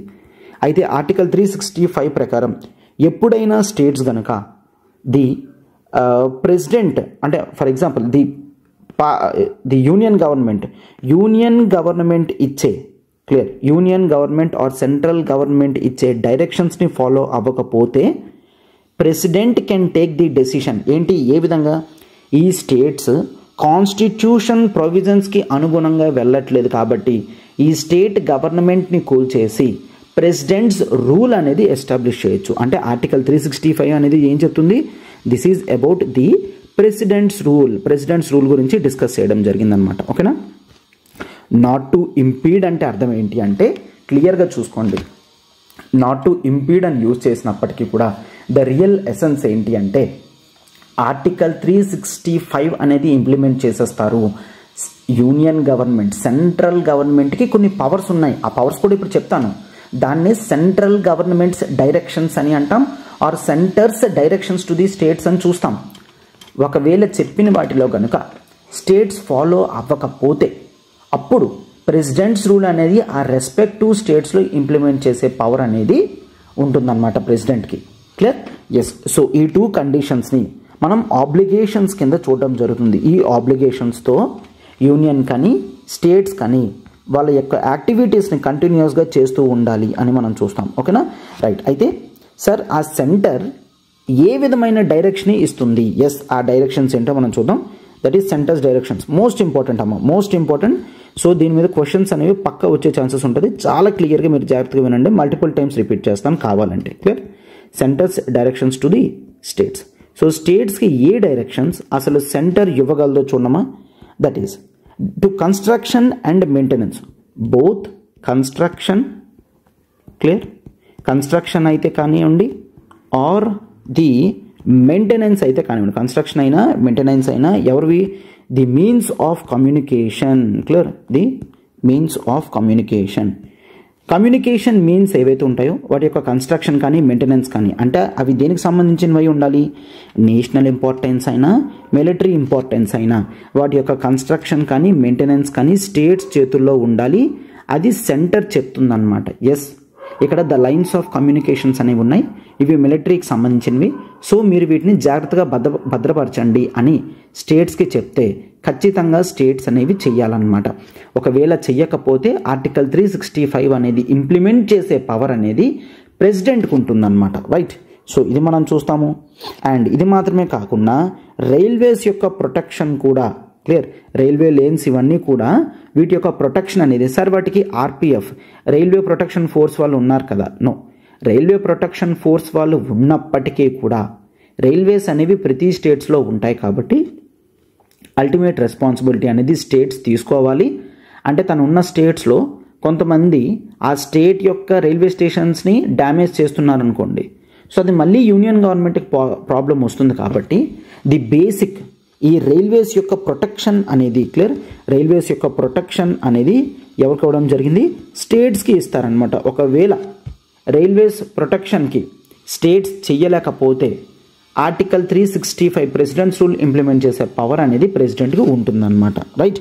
ఎస్. అండ్ ఇది మాత్రమే కాదు, ఈవెన్ ఒకవేళ ఒక స్టేట్లో ఒక లింగ్విస్టిక్ గ్రూప్ అనేది ఉంది అనుకోండి, లింగ్విస్టిక్ గ్రూప్, అయితే ఆ లింగ్విస్టిక్ గ్రూప్ యొక్క ప్రొటెక్షన్కి కానీ కన్జర్వేషన్ కానీ ప్రిజర్వేషన్కి కానీ వాళ్ళ యొక్క లాంగ్వేజ్లోనే, అంటే వాళ్ళ యొక్క మదర్ టంగ్లోనే ఎడ్యుకేషన్ చెప్పించాలి అని చెప్పి, ఎక్కడ అది కూడా మొత్తం కాదు, ప్రైమరీ స్టేజ్లో, అట్లీస్ట్ ప్రైమరీ స్టేజ్లోనైనా సరే వాళ్ళకి వాళ్ళ లాంగ్వేజ్లో చెప్పేటట్టు ఉంటే వాళ్ళు అటెండ్ అవుతారు, వింటారు. సో అట్లా కంటిన్యూస్గా ఎడ్యుకేషన్ అనేది కంప్లీట్ చేస్తారు అని ఉద్దేశం అన్నమాట. అంటే ఇక్కడ ఏం చూస్తాము, యూనియన్ గవర్నమెంట్ కావాలి అనుకుంటే స్టేట్స్కి చెప్పగలదు, మీ స్టేట్లో ఈ రెస్పెక్టివ్ లింగ్విస్ట్ గ్రూప్ ఉంది కదా, సో మీరు వాళ్ళ మదర్ టంగ్ ప్రమోషన్ కన్జర్వేషన్ గురించి వాళ్ళ ప్రైమరీ స్టేజ్లోనే, clear, primary state or primary స్టేజ్లోనే స్కూల్స్లోనే మీరు ఆ లాంగ్వేజ్ని ఇంట్రడ్యూస్ చేసి వాటిని ఫాలో చెయ్యాలి అని చెప్పి డైరెక్షన్ అనేది సెంటర్ ఇవ్వగలది. స్టేట్ ఫాలో అవ్వకపోతే ప్రెసిడెంట్స్ రూల్ అనేది పెట్టచ్చు అనమాట. క్లియర్. అండ్ ఇది మాత్రమే కాదు, ట్రైబల్స్ యొక్క వెల్ఫేర్, క్లియర్, ట్రైబ్స్ వెల్ఫేర్ కూడా తీసుకోమని యూనియన్ గవర్నమెంట్ చెప్పగలదు. స్టేట్ ఒకవేళ తీసుకోవట్లేదు అని అనిపిస్తే ప్రెసిడెంట్స్ రూల్ అనేది ఇంప్లిమెంట్ చేయగలరు. అయితే you may think that sir ఇలా బేసిక్గానే ఉన్నాయి కదా, that is construction and maintenance of means of communication అని, రైల్వేస్ ప్రొటెక్షన్ కానీ, లింగ్విస్టిక్ గ్రూప్స్ ఏవైతే ఉన్నాయో వాళ్ళ యొక్క మైనారిటీ లాంగ్వేజ్ ప్రమోషన్కి కానీ, ప్రైమరీ స్టేజ్ ఆఫ్ స్కూల్స్లో, క్లియర్, ప్రైమరీ స్టేజ్ ఆఫ్ ఎడ్యుకేషన్లో వాళ్ళ యొక్క రెస్పెక్టివ్ లాంగ్వేజ్ని ప్రమోట్ చేయడం, దానిలోనే చెప్పించడం కానివ్వండి, ట్రైబ్స్ వెల్ఫేర్, ఈ జనరల్గా ఈ 4 కండిషన్స్ ఏవైతే ఉన్నాయో మోస్ట్ ఇంపార్టెంట్ కండిషన్స్ అన్నమాట. వీటిని మనం సెంటర్స్ డైరెక్షన్ టు స్టేట్స్ అని చూస్తాము. ఒకవేళ స్టేట్స్ వీటిని ఫాలో అవ్వలేకపోతే దెన్ స్టేట్స్ ఏం చేయాలి, ఎస్ దే నీడ్ టు అంటే ప్రెసిడెంట్స్ రూల్ ఇంప్లిమెంట్ చేసే ఛాన్స్ ఉంటుంది. అప్పుడు స్టేట్ గవర్నమెంట్ కూలిపోయే ఛాన్స్ అనేది ఉంటుందన్నమాట. రైట్. ఎస్. అండ్ ఇది మాత్రమే కాదు, అర్థమైంది కదమ్మా ఏ కండిషన్స్లోని. And this is also most important, that is the mutual delegation of functions. అయితే కొన్నిసార్లు సెంటర్ స్టేట్లో ఉన్న ప్రతి చోటకి వెళ్ళలేదు, అవునా, అండ్ అలానే స్టేట్స్ కొన్ని ఆ రెస్పెక్టివ్ స్టేట్లో చేసినప్పటికీ కూడా వాటి యొక్క ఇంప్లిమెంటేషన్ నెక్స్ట్ స్టేట్లో తీసుకెళ్ళలేవు.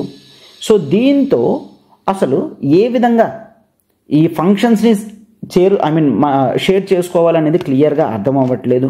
సో ఆ టైంలో మ్యూచువల్ డెలిగేషన్ అనేది మనం చూస్తాం. ఎస్, మ్యూచువల్ డెలిగేషన్ అనేది కాన్స్టిట్యూషన్ ఉన్నప్పటి నుంచి ఉంది. అంటే ఏంటి, ఫర్ ఎగ్జాంపుల్ ప్రెసిడెంట్, గుర్తుంచుకోండి, ప్రెసిడెంట్ ఎప్పుడైనా సరే యూనియన్ గవర్నమెంట్ చేయాల్సిన ఎగ్జిక్యూటివ్ యాక్షన్స్ అనేవి స్టేట్స్ యొక్క కన్సెంట్, గుర్తుంచుకోండి, most important, consent of the states. So states యొక్క కన్సెంట్ తీసుకొని, క్లియర్, స్టేట్ అంటే నథింగ్ బట్ స్టేట్ గవర్నమెంట్ యొక్క కన్సెంట్ తీసుకొని ప్రెసిడెంట్ కొన్ని సెంట్రల్ గవర్నమెంట్ యొక్క ఎగ్జిక్యూటివ్ యాక్షన్స్ మీరు చెయ్యండి అని స్టేట్స్కి చెప్పగలదు. ఈ పవర్ ఎవరికి ఉందమ్మా, ప్రెసిడెంట్కి ఉంది. ఎవరికి, కన్సెంట్ ఆఫ్ ది స్టేట్ గవర్నమెంట్తో. అయితే అదే పవర్ ఎస్ ఇన్ రిటర్న్లో గవర్నర్కి కూడా consent of the central government యొక్క కన్సెంట్తో స్టేట్స్ యొక్క ఎగ్జిక్యూటివ్ ఫంక్షన్స్ అనేవి సెంటర్కి ఇవ్వగలదు. క్లియర్. సో జనరల్గా ఏమని చూస్తాము, ప్రెసిడెంట్ స్టేట్ గవర్నమెంట్ యొక్క కన్సెంట్తో కొన్ని ఫంక్షన్స్ అనేవి డెలిగేట్ చేస్తాడు. డెలిగేషన్ అంటే ఇవ్వడం అనమాట, అధికారంగా ఇవ్వడం. అలానే గవర్నర్ కూడా సెంట్రల్ గవర్నమెంట్ యొక్క కన్సెంట్తో తీసుకొని ఇవ్వడం జరుగుతుందన్నమాట. ఎగ్జిక్యూటివ్ ఫంక్షన్స్ని సెంట్రల్ గవర్నమెంట్ చెప్తుంది ఎస్ మీరు చెయ్యండి అని చెప్పి. సో దీంతో చాలా క్లియర్గా మనకి ప్రెసిడెంట్ గవర్నరు ఇవ్వగలరని అర్థమవుతుంది. But there is one condition, ఆ కన్సెంట్ లేకున్నా, దిస్ ఈజ్ మోస్ట్ ఇంపార్టెంట్. చూడండి, పార్లమెంట్ కనుక ఒకవేళ చట్టం తయారు చేసి ఆ చట్టం ప్రకారం ఎస్ దీని యొక్క ఎగ్జిక్యూటివ్ ఫంక్షన్ అనేది స్టేట్స్ చేతుల్లోనే ఉంటుంది అని పార్లమెంట్ చెప్పింది అనుకోండి, అప్పుడు స్టేట్ యొక్క కన్సెంట్ అవసరం లేదు. క్లియర్, ది స్టేట్ గవర్నమెంట్ ఒప్పుకుంటేనే పంపించడం జరుగుతుంది, అట్లా ఏమీ కూడా ఉండదు. అర్థమైందమ్మా? ఇక్కడ ఏంటి, ప్రెసిడెంట్ స్టేట్ గవర్నమెంట్ కన్సెంట్తో పంపించగలడు, గవర్నర్ సెంట్రల్ గవర్నమెంట్ కన్సెంట్తో పంపించగలరు. బట్ పార్లమెంట్ మాత్రమే అసలు స్టేట్ గవర్నమెంట్ యొక్క పర్మిషన్ కూడా తీసుకోకుండా, కన్సెంట్ కూడా తీసుకోకుండా కొన్ని ఎగ్జిక్యూటివ్ ఫంక్షన్స్ అనేవి స్టేట్స్కి డెలిగేట్ చేసే పవర్ అనేది ఉంటుంది. అండ్ గుర్తుంచుకోండి, ఈ పవర్ కేవలం పార్లమెంట్గా ఉంది. ఇన్ రిటర్న్ స్టేట్ లెజిస్లేచర్ అలా చేయలేదు. అంటే ఏంటి, state legislative assembly central government consent లేకున్నా స్టేట్ యొక్క ఎగ్జిక్యూటివ్ ఫంక్షన్స్ని ఇచ్చేయగలదా అంటే నో, ఏ విధంగా కూడా అట్లా ఇవ్వలేదన్నమాట. రైట్. సో ఇది మనకి మోస్ట్ ఇంపార్టెంట్ అడ్మినిస్ట్రేటివ్ రిలేషన్స్. ఇంకా కూడా చాలా ఉన్నాయి, అవన్నీ కూడా మనం నెక్స్ట్ క్లాస్లో డిస్కస్ చేద్దాం. బట్ ఒకసారి చూడండి, administrative relations from 256 to 263, executive powers అనేవి both political and administrative executives కింద చూస్తాము. And central government, parliament, union list, rights అవన్నీ చూస్తాము. కాంకరెంట్ లిస్ట్ చూస్తాము. ది రోల్ ఆఫ్ సెంటర్ అనేది చూస్తాము. ది స్టేట్ గవర్నమెంట్ ఆబ్లిగేషన్స్ అనేవి చూస్తాము. అండ్ సెంట్రల్ గవర్నమెంట్ ఏ విధంగా స్టేట్స్కి డైరెక్షన్స్ ఇవ్వగలదో మనం చూసాము. And next lost it is the mutual delegation, ఎవరికి ఎట్లా పవర్ ఇస్తున్నారు, ఎవరు ఎంతవరకు ఇవ్వచ్చు అనేవి కూడా మనం క్లియర్గా చూసాం. అవునా? రైట్. అండ్ లాస్ట్ ఒక్కసారి చూడమ్మా, we have to see the cooperation between centre and state. సెంటర్కి స్టేట్కి అసలు ఏ విధమైన కోఆపరేషన్ అనేది ఉంది, కాన్స్టిట్యూషన్ వీళ్ళిద్దరు కోఆపరేషన్ గురించి ఎక్కడైనా మాట్లాడిందా అనేది కూడా మనకి ఇంపార్టెంట్ అనమాట. అయితే coming to the part of cooperation చూసుకున్నట్లయితే ఎస్, ఒకవేళ సెంటర్కి స్టేట్కి ఆర్ బిట్వీన్ ది స్టేట్స్ ఏమైనా ఇష్యూస్ వస్తే అవి ఏ విధంగా సాల్వ్ చేసుకుంటాం అనేది కొన్ని ఆర్టికల్స్లో మెన్షన్ చేయడం జరిగింది. For example, if you take article 262 of Indian constitution, 262 ప్రకారం స్టేట్స్కి inter state river water disputes అనేవి వచ్చాయి అనుకోండి. జనరల్గా inter state river water disputes అనేవి వస్తాయి. ఫర్ ఎగ్జాంపుల్, కావేరీ రివర్ తీసుకుంటే, సో అప్పుడు 2017-18 ఆ టైంలో చాలా వరకు ది కర్ణాటక స్టేట్ కానీ ది తమిళనాడు స్టేట్ మధ్యలో చాలా ఇష్యూస్ అనేవి జరిగాయి. అంటే inter state river and river valley issues కనుక చూసుకున్నట్లయితే ఈ డిస్ప్యూట్స్ సాల్వ్ చేయడం అనేది మోస్ట్ ఇంపార్టెంట్, లేదంటే స్టేట్స్ మధ్యలో క్లాషెస్ అనేవి వస్తాయి. అయితే ఇట్లా డిస్ప్యూట్స్ అనేవి ఎడ్జుడికేట్ చేయడానికి మనకి క్లియర్గా పవర్ అనేది కాన్స్టిట్యూషన్ ఎవరికి ఇచ్చింది, పార్లమెంట్కి ఇచ్చింది. అంటే ఇంటర్ స్టేట్ రివర్ వాటర్స్లో డిస్ప్యూట్స్ వస్తే వాటిని సాల్వ్ చేయడానికి, వాటిని ఎడ్జుడికేట్ చేయడానికి పార్లమెంట్ కావాలంటే ఒక బాడీని ఏర్పాటు చేయగలదు. పవర్ ఎవరికి ఇవ్వడం జరిగింది, ఆర్టికల్ 262 ప్రకారం పవర్ అనేది పార్లమెంట్కి ఇవ్వడం జరిగింది. Most important article, one of the most important articles అమ్మ, article 262 inter state river or river valley డిస్ప్యూట్స్ని సాల్వ్ చేయడం అనమాట. రైట్. పవర్ అనేది పార్లమెంట్కి ఉంది, పార్లమెంట్ బాడీని ఎస్టాబ్లిష్ చేయగలదు. అలానే ఆర్టికల్ 263 కూడా చూస్తాం. అయితే 263 ఎస్, ఒకవేళ సెంటర్కి స్టేట్స్కి ఇష్యూస్ ఉంటే ఆర్ స్టేట్స్కి ఇష్యూస్ ఉంటే జోనల్ వైజ్గా ప్రాబ్లమ్స్ వస్తాయి. ఎస్, ఆ ప్రాబ్లమ్స్ ఒకవేళ వస్తే వాటిని డిస్కస్ చేసుకోవడానికి ఒక ప్రాపర్ ప్లాట్ఫామ్ అనేది ఉండాలి కదా. ఎస్, దాన్నే మనం ఇంటర్ స్టేట్ కౌన్సిల్స్ అని చూస్తామన్నమాట. క్లియర్. సో ఇంటర్ స్టేట్ కౌన్సిల్స్ని ఎస్టాబ్లిష్ చేస్తారు. స్టేట్స్ మధ్యలో క్లాషెస్ ఏమైనా ఉంటే వాటిని ఇన్వెస్టిగేట్ చేయడానికని ఆర్ వాటి గురించి డిస్కస్ చేసుకోవడానికి ఒక ప్రాపర్ ప్లాట్ఫామ్ అనేది మనం చూస్తాం ఆర్టికల్ 263 ప్రకారం. అయితే ఎవరు ఎస్టాబ్లిష్ చేస్తారు ఈ ఇంటర్ స్టేట్ కౌన్సిల్స్ అంటే that is by the president establish చేయగలరు. కన్ఫ్యూజ్ అవ్వకండి. ఆర్టికల్ 262 రివర్ వ్యాలీ ఇష్యూస్ అయితే పవర్ పార్లమెంట్కి ఇవ్వడం జరిగింది. 263 ప్రకారం ఇంటర్ స్టేట్ కౌన్సిల్స్ అయితే పవర్ ప్రెసిడెంట్కి ఇవ్వడం జరిగింది. అయితే ఈ బాడీని 1990లో ప్రెసిడెంట్ గారు ఇంటర్ స్టేట్ కౌన్సిల్స్ని ఎస్టాబ్లిష్ చేయడం అనేది జరిగిందనమాట. అండ్ ఇది మాత్రమే కాదు, ఫుల్ ఫెయిత్ అండ్ క్రెడిట్ అనేది త్రూ టెరిటరీ ఆఫ్ ఇండియా ఇవ్వాలి. దేనికి? సెంటర్ కానీ స్టేట్ కానీ ఎప్పుడైనా ఏవైనా రికార్డ్స్ కనుక పబ్లిష్ చేసేటప్పుడు గుర్తుంచుకోండి, వాటికి ఫుల్ ఫెయిత్ అండ్ క్రెడిట్ అనేది ఇవ్వాలి. ఇది కాన్స్టిట్యూషన్లోనే చెప్పడం జరిగింది. ఫుల్ ఫెయిత్ అండ్ క్రెడిట్ అనేది ఇవ్వకపోతే సెంటర్ పబ్లిష్ చేసిన రికార్డ్స్ని స్టేట్ కానీ, స్టేట్ పబ్లిష్ చేసిన రికార్డ్స్ సెంటర్ కానీ ఇద్దరూ కూడా పట్టించుకోకుండా ఉంటారనమాట. క్లియర్? సో అట్లా జరగకుండా ఇద్దరి యొక్క రికార్డ్స్కి రెస్పెక్ట్ ఇవ్వాలని కాన్స్టిట్యూషన్లోనే చాలా క్లియర్గా వాళ్ళ రికార్డ్స్కి ఫుల్ ఫెయిత్ అండ్ క్రెడిట్ అనేది ఉండాలి అని చెప్తున్నారనమాట. రైట్? ఎస్. అండ్ ఇది మాత్రమే కాకుండా ఫర్ ఎగ్జాంపుల్ ఒకవేళ if there is an issue that is regarding inter state, 2 or 3 states or మధ్యలో, ఇంటర్ స్టేట్స్ మధ్యలో ఫ్రీడమ్ ఆఫ్ ట్రేడ్ అనేది మోస్ట్ ఇంపార్టెంట్, అవునా? సో ఆ ఫ్రీడమ్ ఆఫ్ ట్రేడ్ ఆ ఇష్యూస్ కానీ ఆర్ ఆ freedom of trade commerce intercourse గురించి చూసుకునే ఒక అప్రోప్రియేట్ అథారిటీని ఎస్టాబ్లిష్ చేయాలనుకున్నా ఈ పవర్ అనేది పార్లమెంట్కే ఇవ్వడం జరిగింది. క్లియర్? పార్లమెంట్ ఒకవేళ కావాలనుకుంటే ఈ ఫ్రీడమ్ ఆఫ్ ట్రేడ్ కామర్స్ని చూసుకోవడానికి ఒక స్పెసిఫిక్ అథారిటీని కూడా ఎస్టాబ్లిష్ చేయగలది. సరే, అయితే పార్లమెంట్ ఏ బాడీనైనా ఎస్టాబ్లిష్ చేసిందా అంటే ఇంతవరకు ఏ బాడీని కూడా ఇట్లా ఇంటర్ స్టేట్ ఫ్రీడమ్ ఆఫ్ ట్రేడ్ని చూసుకోవడానికి ఏ బాడీ రెగ్యులేటరీ అథారిటీని కూడా ఎస్టాబ్లిష్ చేయలేదు. రైట్? సో ఒకవేళ క్వశ్చన్ వచ్చిందనుకోండి ఎస్ చేశారు అని, ఆప్షన్ ఈజ్ కంప్లీట్లీ రాంగ్. ఇంతవరకు పార్లమెంట్ అటువంటి ఏ అథారిటీని కూడా పెట్టలేదన్నమాట. రైట్? సో ఇవన్నీ కూడా మనం ఏం చూస్తాము, కోఆపరేషన్ బిట్వీన్ సెంటర్ స్టేట్ అనేది చూస్తాం. సో రివర్ వాటర్స్ అయితే పార్లమెంట్ అని, ఇంటర్ స్టేట్ కౌన్సిల్స్ అయితే ప్రెసిడెంట్ అని, సెంటర్ స్టేట్ రికార్డ్స్కి ఫుల్ ఫెయిత్ ఉండాలని, ఫ్రీడమ్ ఆఫ్ ట్రేడ్ కామర్స్కి పార్లమెంట్ ఒక అథారిటీని కావాలంటే ఎస్టాబ్లిష్ చేయగలదు అని మనం చూసాం, అవునా?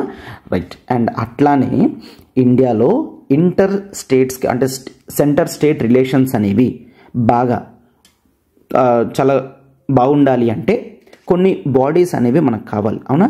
సో వాటినే మనం ఆల్ ఇండియా సర్వీసెస్ అని చూస్తామన్నమాట. రైట్? ఆల్ ఇండియా సర్వీసెస్ అని చూస్తాం ఆర్టికల్ 312 ప్రకారం. సో ఆల్ ఇండియా సర్వీసెస్ అంటే as of now Indian administrative service and Indian police service and అలానే that is the Indian forest service. ఈ 3 అథారిటీస్నే మనం ఆల్ ఇండియా సర్వీసెస్ అని అంటాము. ఈ ఆల్ ఇండియా సర్వీసెస్ అనేవి చూసుకున్నట్లయితే వీళ్ళకి అపాయింట్మెంట్ అనేది క్లియర్. సో సెలక్షన్ ప్రాసెస్ అంతా కూడా union public service commission UPSC చేస్తుంది. ట్రైనింగ్ అంతా కూడా ఎస్ సెంటర్ అండ్ స్టేట్స్ ఇవ్వడం జరుగుతుంది. వాళ్ళ డ్యూటీ అనేది స్టేట్స్లో ఉంటే స్టేట్స్ ఇమీడియట్ కంట్రోల్ అనేది చేయగలరు. But ultimate control over all India services మాత్రం సెంటర్కే ఉంటుంది అని గుర్తుంచుకోండి. క్లియర్? సో అల్టిమేట్ కంట్రోల్ మాత్రం సెంటర్కే ఉంటుంది, ఇమీడియట్ కంట్రోల్ స్టేట్స్కి ఉంటుంది. అంటే స్టేట్స్లో విత్ ఇన్ ద స్టేట్లో ట్రాన్స్ఫర్ చేయడం కానీ, వర్క్స్ని అలాట్ చేయడం కానీ ఇవన్నీ కూడా స్టేట్స్ చూసుకుంటాయి. బట్ ఓవరాల్ అల్టిమేట్ కంట్రోల్ మాత్రం సెంట్రల్ గవర్నమెంట్కి ఉండడం అనేది ఇంపార్టెంట్. అయితే ఈ ఆల్ ఇండియా సర్వీసెస్ ఎందుకు అంటే ఎస్ ఈ ఆల్ ఇండియా సర్వీసెస్ కొన్ని వర్క్స్ని చాలా స్పెసిఫిక్గా చేయడం జరుగుతుందన్నమాట. ఏంటది? అడ్మినిస్ట్రేషన్లో హై స్టాండర్డ్స్ని మెయింటైన్ చేయడానికి హెల్ప్ చేస్తుంది. క్లియర్? హై స్టాండర్డ్స్ అడ్మినిస్ట్రేషన్లో హై స్టాండర్డ్స్ మెయింటైన్ చేయడానికి హెల్ప్ చేస్తుంది. అండ్ ఇండియా మొత్తం కూడా అడ్మినిస్ట్రేషన్ ఒకేలా ఉండడానికి, యూనిఫార్మిటీ తీసుకొని రావడానికి ఆల్ ఇండియా సర్వీసెస్ హెల్ప్ చేస్తాయి. క్లియర్? ఫర్ ఎగ్జాంపుల్ ట్రైనింగ్ అనేది డిఫరెంట్ సివిల్ సర్వెంట్స్కి డిఫరెంట్ ప్లేసెస్లో డిఫరెంట్ విధాలుగా ఇస్తే ఆల్ ఇండియా యాంగిల్ అనేది ఎప్పుడు కూడా రాదు. సో ట్రైనింగ్ అనేది సెంట్రల్ గవర్నమెంట్ ఇస్తే వాళ్ళ డ్యూటీస్ యాక్టివిటీస్ అనేవి వాళ్ళు ఎక్కడున్నా వాళ్ళు ఒకేలా చేసినప్పుడు మనకి ఇండియా మొత్తం కూడా యూనిఫార్మిటీ ఎస్టాబ్లిష్ చేసుకోవడానికి ఎస్ ఈ ఆల్ ఇండియా సర్వీసెస్ అనేవి హెల్ప్ చేయడం జరుగుతుంది. సో దీంతో సెంటర్ స్టేట్ రిలేషన్స్ అంతా కూడా యూనిఫామ్గా హై స్టాండర్డ్స్ ఆఫ్ అడ్మినిస్ట్రేషన్తో ఉండడం జరుగుతుంది, అవునా? రైట్. అండ్ ఇది మాత్రమే కాదు, దే యాక్ట్ యాజ్ ది లియాసన్ అంటే ఒక కోఆపరేటివ్ క్లియర్ కోఆపరేషన్ అనేది ఎస్టాబ్లిష్ చేయడం జరుగుతుంది. సెంటర్ స్టేట్స్కి మధ్యలో కోఆపరేషన్ అనేది ఆల్ ఇండియా సర్వీసెస్ చేసే వాళ్ళతో ఎస్టాబ్లిష్ అవ్వడం జరుగుతుంది. సో అందుకనే సెంటర్ స్టేట్ రిలేషన్స్లో ఆల్ ఇండియా సర్వీసెస్ అనేవి one of the important roles play చేయడం జరిగింది. దీన్నే అంబేద్కర్ గారు కూడా యాక్సెప్ట్ చేశారనమాట. రైట్?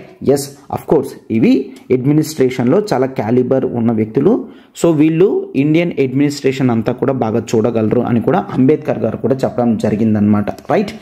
ఎస్. అండ్ అలానే ఇంకా ఎగ్జిక్యూటివ్ రిలేషన్స్ అనేవి సెంటర్కి స్టేట్స్కి మధ్యలో కొన్ని పబ్లిక్ సర్వీస్ కమిషన్ బాడీస్తో ఎట్లా ఉన్నాయి అనేది తెలుసుకోవడం కూడా చాలా ఇంపార్టెంట్ అనమాట. Clear? Public service commission, yes. So state public service కమిషన్స్లో బాడీస్లో ది రోల్ ఆఫ్ సెంటర్ ఎంత ఉంది, రోల్ ఆఫ్ స్టేట్ ఎంతవరకు ఉంటుంది అనేది చూస్తాం. రైట్? ఎస్. అయితే ఈ public service commission, state public service commissions అనేవి చూస్తే అపాయింట్మెంట్ అనేది, క్లియర్? గుర్తుంచుకోండి, చాలా ఇంపార్టెంట్. అపాయింట్మెంట్ అనేది గవర్నర్ చేస్తారు. ఓకేనా? గవర్నర్ చేయడం జరుగుతుంది. అపాయింట్మెంట్ అనేది గవర్నర్ చేయడం జరుగుతుంది. బట్ రిమూవల్ మాత్రం గుర్తుంచుకోండి, బట్ రిమూవల్ మాత్రం ప్రెసిడెంట్ గారు చేస్తారు. ఎస్, అపాయింట్మెంట్ గవర్నర్ చేసిన రిమూవల్ ప్రొసీజర్ మాత్రం ప్రెసిడెంట్ గారి చేతుల్లో ఉంటుందన్నమాట. రైట్? అండ్ అది మాత్రమే కాదు, joint state public service commission ఒకవేళ కావాలి అనుకుంటే 2 or 3 స్టేట్స్, ఏ స్టేట్స్ అయితే రిక్వెస్ట్ చేస్తాయో పార్లమెంట్కి, అప్పుడు పార్లమెంట్ ఒక జాయింట్ పబ్లిక్ సర్వీస్ కమిషన్ని కూడా ఎస్టాబ్లిష్ చేయగలదు. ఓకేనా? పవర్ ఎవరికి ఉందమ్మా? జాయింట్ పబ్లిక్ సర్వీస్ కమిషన్కి. ఈ జాయింట్ స్టేట్ పబ్లిక్ సర్వీస్ కమిషన్ని అపాయింట్ చేసే అథారిటీ పార్లమెంట్కి ఉంది. ఎప్పుడు? అది కూడా 2 or 3 స్టేట్స్ రిక్వెస్ట్ చేస్తే. రిక్వెస్ట్ చేయడం అంటే ఏంటి? వాళ్ళ స్టేట్ లెజిస్లేచర్లో దాని మీద ఒక బిల్ అనేది తీసుకొని రావాలన్నమాట. ఓకేనా? ఎస్. అండ్ వీటికి సంబంధించిన ఈ జాయింట్ పబ్లిక్ సర్వీస్ కమిషన్కి సంబంధించిన వాళ్ళని అపాయింట్మెంట్ చేయడం కానీ రిమూవల్ కానీ పవర్ అంతా కూడా ప్రెసిడెంట్కి ఉంటుంది. ఆర్డినరీ పబ్లిక్ సర్వీస్ కమిషన్లో అంటే ఇండివిజువల్ స్టేట్స్లో ఉన్న ఒక పబ్లిక్ సర్వీస్ కమిషన్కి పవర్ అనేది అపాయింట్మెంట్కి గవర్నర్కి, రిమూవల్ పవర్ ప్రెసిడెంట్కి ఉంటే, బట్ 2 or 3 స్టేట్స్లో ఉన్న జాయింట్ స్టేట్ పబ్లిక్ సర్వీస్ కమిషన్లో మాత్రం ఎస్టాబ్లిష్ చేసే కెపాసిటీ పార్లమెంట్కి ఉంటుంది. అపాయింట్మెంట్ చేసే అంటే ఈ పబ్లిక్ సర్వీస్ కమిషన్లో వర్క్ చేయడానికి ఎస్టాబ్లిష్ చేసే మెంబర్స్ని ఎవరు సెలెక్ట్ చేస్తారు? That is by the president. మొత్తం పవర్ అంతా ప్రెసిడెంట్కి ఉంటుందన్నమాట. క్లియర్? అండ్ ఇది మాత్రమే కాదు, ఒకవేళ కొన్ని స్టేట్స్ కనుక union public service commission request చేశాయి అనుకోండి, మాకు ఎగ్జామ్స్ అనేవి కండక్ట్ చేయండి, Group 1, Group 2, Group 3 ఎగ్జామ్స్ అనేవి మా స్టేట్లో కండక్ట్ చేయడానికి హెల్ప్ చేయండి అంటే ఖచ్చితంగా యూనియన్ పబ్లిక్ సర్వీస్ కమిషన్ చేస్తుందన్నమాట. బట్ ఎట్లాగా? That is after the taking approval from the president అడుగుతారు. అయితే ఎవరిని అడుగుతారు? చూడమ్మా, దిస్ ఈజ్ గవర్నర్ అడుగుతారు యూపీఎస్సీకి, మీరు మా స్టేట్లో ఈ ఎగ్జామ్స్ అనేవి కండక్ట్ చేయండి అని. అప్పుడు యూపీఎస్సీ ప్రెసిడెంట్కి అడుగుతారు. ప్రెసిడెంట్ ఎస్ యాక్సెప్టెన్స్ అనేది ఇస్తే ఈ public service commission, union public service commission ఆ రెస్పెక్టివ్ స్టేట్స్లో ఏ సర్వీస్ కావాలంటే ఎగ్జామినేషన్ కండక్షన్ కానీ ఓవర్లుకింగ్ కానీ అన్నీ కూడా హెల్ప్ చేస్తుందన్నమాట. రైట్? సో ఈ విధంగా మనకి సెంటర్ స్టేట్ రిలేషన్స్ అనేవి పర్టికులర్లీ ఈ పబ్లిక్ సర్వీస్ కమిషన్స్లో ఇట్లా ఉన్నాయన్నమాట. రైట్? ఎస్.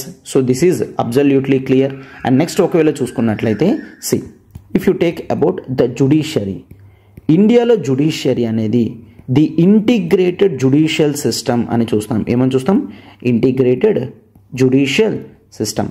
అయితే ఇంటిగ్రేటెడ్ జుడిషియల్ సిస్టమ్ అంటే చాలా క్లియర్గా ఇండియాలో సుప్రీం కోర్ట్ టాప్లో ఉండడం జరుగుతుంది. అవునా? సో ఈ టాప్లో సుప్రీంకోర్టు ఉంటుంది, అండ్ నెక్స్ట్ హైకోర్ట్స్ అనేవి ఉంటాయి, అండ్ నెక్స్ట్ డిస్ట్రిక్ట్ కోర్ట్స్ అనేవి మనం చూస్తాం. సో సుప్రీంకోర్టు చెప్పినట్టు హైకోర్టు చెప్పినట్టు డిస్ట్రిక్ట్ కోర్ట్స్ వింటాయి. హయ్యెస్ట్ పవర్ మాత్రం మనం సుప్రీంకోర్టులో ఉండడం అనేది చూస్తాము. సో దీన్నే ఇంటిగ్రేటెడ్ జ్యుడిషియల్ సిస్టమ్ అని అంటాం. అయితే ఎందుకు ఇంటిగ్రేటెడ్ జ్యుడిషియల్ సిస్టమ్ పెట్టాము అంటే, ఇట్లా చేసినప్పుడు మాత్రమే జ్యుడిషియరీలో ఎటువంటి డైవర్సిటీ లేకుండా ఒక ప్రాపర్ స్టాండర్డ్ సెట్టింగ్స్ అనేవి ఉంటాయి కాబట్టి. క్లియర్? ఎస్. అయితే జ్యుడిషియరీలో కూడా if you take about the state high courts, స్టేట్స్లో ఏవైతే హైకోర్ట్స్ ఉంటాయో ఈ హైకోర్ట్ జడ్జెస్ని అపాయింట్మెంట్ చేసేది ఎవరమ్మా? By the president. అంటే ఇక్కడ కూడా స్టేట్ సెంటర్ మీద ఆధారపడుతుందన్నమాట. రైట్? సో ప్రెసిడెంట్ అపాయింట్ చేస్తారు, అది కూడా చీఫ్ జస్టిస్ ఆఫ్ ఇండియా కన్సల్టేషన్తో, అండ్ ఆ రెస్పెక్టివ్ స్టేట్ యొక్క గవర్నర్ ఆఫ్ ది స్టేట్తో కూడా పర్మిషన్ వాళ్ళతో కూడా కన్సల్టేషన్ చేసి ఇంటిగ్రేటెడ్ జ్యుడిషియల్ సిస్టమ్ బాడీని ఎస్టాబ్లిష్ చేయడం జరిగింది. అర్థమైందా? సో ఇక్కడ ఏంటి? President will appoint the high court justice అని మనం చూస్తాం, right? Yes. And removal procedure కూడా ఎవరు చేస్తారు? అపాయింట్మెంట్ మాత్రమే కాదు, రిమూవల్ కూడా ప్రెసిడెంటే చేస్తారనమాట, రైట్? ఎస్. అండ్ ఒకటి గుర్తుంచుకోండి, ఒకవేళ 2 or 3 స్టేట్స్కి కామన్ హైకోర్టు పెట్టాలంటే ఆ పవర్ అనేది పార్లమెంట్కి ఇవ్వడం జరిగింది. ఎస్, పార్లమెంట్ ఒకవేళ కావాలనుకుంటే 2 or more స్టేట్స్కి, క్లియర్, 2 or more స్టేట్స్కి కామన్ హైకోర్ట్ని కూడా ఎస్టాబ్లిష్ చేయగలదు. ఫర్ ఎగ్జాంపుల్ ఈరోజు గోవా మహారాష్ట్రకి గోవా అండ్ పంజాబ్కి ఇట్లా మనకి కామన్ హైకోర్ట్స్ అనేవి ఉండడం జరిగింది, అవునా? రైట్. అండ్ ఇది మాత్రమే కాకుండా one of the most important topics కింద చూస్తాము, that is centre state relations అనేవి ఎమర్జెన్సీ టైంలో ఏ విధంగా ఉంటాయి. క్లియర్, ఆల్రెడీ ఎమర్జెన్సీ టైమ్స్లో ఎగ్జిక్యూటివ్ రిలేషన్స్ అనేవి మనం ఇప్పుడు డిస్కస్ చేస్తున్నాం, అవునా? లెజిస్లేచర్ రిలేషన్స్ అనేవి ఆల్రెడీ కంప్లీట్ చేసాం, రైట్? నేషనల్ ఎమర్జెన్సీ అయితే, స్టేట్ ఎమర్జెన్సీ అయితే ఏ విధంగా వాళ్ళ పవర్స్ ఉంటాయి, లెజిస్లేషన్ ఎవరు ఎంతవరకు చేయగలరు అన్నీ కూడా మనం ఆల్రెడీ కంప్లీట్ చేసాం. ఇప్పుడు మనం ఎగ్జిక్యూటివ్ పవర్స్ అనేవి చూస్తామన్నమాట, రైట్? ఎస్. అయితే గుర్తుంచుకోండి, ఆర్టికల్ 352 నేషనల్ ఎమర్జెన్సీ అనేది డిక్లేర్ చేసినప్పుడు పవర్ అంతా కూడా ఖచ్చితంగా సెంటర్కి వెళ్ళిపోతుందన్నమాట. సెంట్రల్ గవర్నమెంట్ కావాలనుకుంటే ఏ విధమైన ఎగ్జిక్యూటివ్ డైరెక్షన్ అయినా, ఏ సబ్జెక్ట్ మ్యాటర్లో అయినా సెంటర్ ఇవ్వగలది. అయితే గుర్తుంచుకోండి సార్, మరి స్టేట్లో లెజిస్లేటివ్ అసెంబ్లీస్ కూడా ఉంటాయి కదా, లెజిస్లేటివ్ అసెంబ్లీ ఉన్నప్పుడు అక్కడ మినిస్ట్రీస్ కూడా ఉంటారు కదా. ఎస్, ఈ లెజిస్లేటివ్ అసెంబ్లీస్ ఉన్నా, మినిస్ట్రీస్ ఉన్నా అల్టిమేట్ పవర్ అనేది సెంటర్కే ఉంటుంది. ఎస్. అయితే ఒకసారి యూపీఎస్సీలో కూడా క్వశ్చన్ అడిగాడు, ఏంటి? ఆర్టికల్ 352 వచ్చేటప్పుడు ఖచ్చితంగా స్టేట్ లెజిస్లేటివ్ అసెంబ్లీని సస్పెండ్ చేయడం జరుగుతుంది ప్రెసిడెంట్ అని అంటే answer is absolutely wrong. Clear, అట్లా ఏం జరగదు. లెజిస్లేటివ్ అసెంబ్లీ రెస్పెక్టివ్ స్టేట్స్లో ఉంటాయి, వాటిని క్యాన్సిల్ చేయాల్సిన, సస్పెండ్ చేయాల్సిన అవసరం అనేది ప్రెసిడెంట్కి లేదు, ప్రెసిడెంట్ అట్లా చేయలేరు కూడా, రైట్? ఎస్. అంటే ఆ కండిషన్స్ అనేవి వేరే ఉంటాయి, బట్ మ్యాండేటరీగా లెజిస్లేటివ్ అసెంబ్లీని సస్పెండ్ చేయాలా అంటే ఆన్సర్ ఈజ్ నో అనమాట. This is about article 352. And అలానే ఆర్టికల్ 356 ప్రెసిడెంట్స్ రూల్ కనుక చూసుకున్నట్లయితే, ప్రెసిడెంట్స్ రూల్లో ప్రెసిడెంట్ ఆ రెస్పెక్టివ్ స్టేట్లో ఉన్న పవర్స్ అన్నీ కూడా అతను తీసుకుంటారు. ఎస్, ప్రెసిడెంట్స్ రూల్ పెట్టేటప్పుడు స్టేట్ లెజిస్లేటివ్ అసెంబ్లీని సస్పెండ్ చేయడం జరుగుతుంది. క్లియర్? ఎందుకు? ఎస్, ఆ లెజిస్లేటివ్ అసెంబ్లీకి కెపాసిటీ లేదు కాబట్టి పవర్ అంతా కూడా ప్రెసిడెంట్ గారు తీసుకోవడం జరుగుతుంది అని మనం చూస్తాం, ఓకేనా? This is about article 356. ఇక్కడ పవర్ అంతా కూడా ప్రెసిడెంట్ గారికే ఇవ్వడం జరుగుతుంది అనమాట, రైట్? ఎస్. అండ్ నెక్స్ట్ ఒకవేళ చూసుకున్నట్లయితే మనకి నెక్స్ట్ ఉన్న ఎమర్జెన్సీ ఏంటి? That is article 360. It is about financial emergency. Yes, financial ఎమర్జెన్సీలో పూర్తి పవర్ అనేది సెంట్రల్ గవర్నమెంట్కే ఉంటుందన్నమాట. ఫినాన్షియల్ ఎమర్జెన్సీ సెంట్రల్ గవర్నమెంట్ కావాలంటే స్టేట్స్కి చెప్పగలదు. ఏం చెప్పగలదు? కొన్ని ఫినాన్షియల్ ప్రొప్రైటరీస్ అనేవి ఫాలో అవ్వాలి అని. ఎస్, ఆ టర్మ్ రాస్తాను, దట్ ఈజ్ ఇంపార్టెంట్, చాలా జాగ్రత్తగా గుర్తుంచుకున్నామా.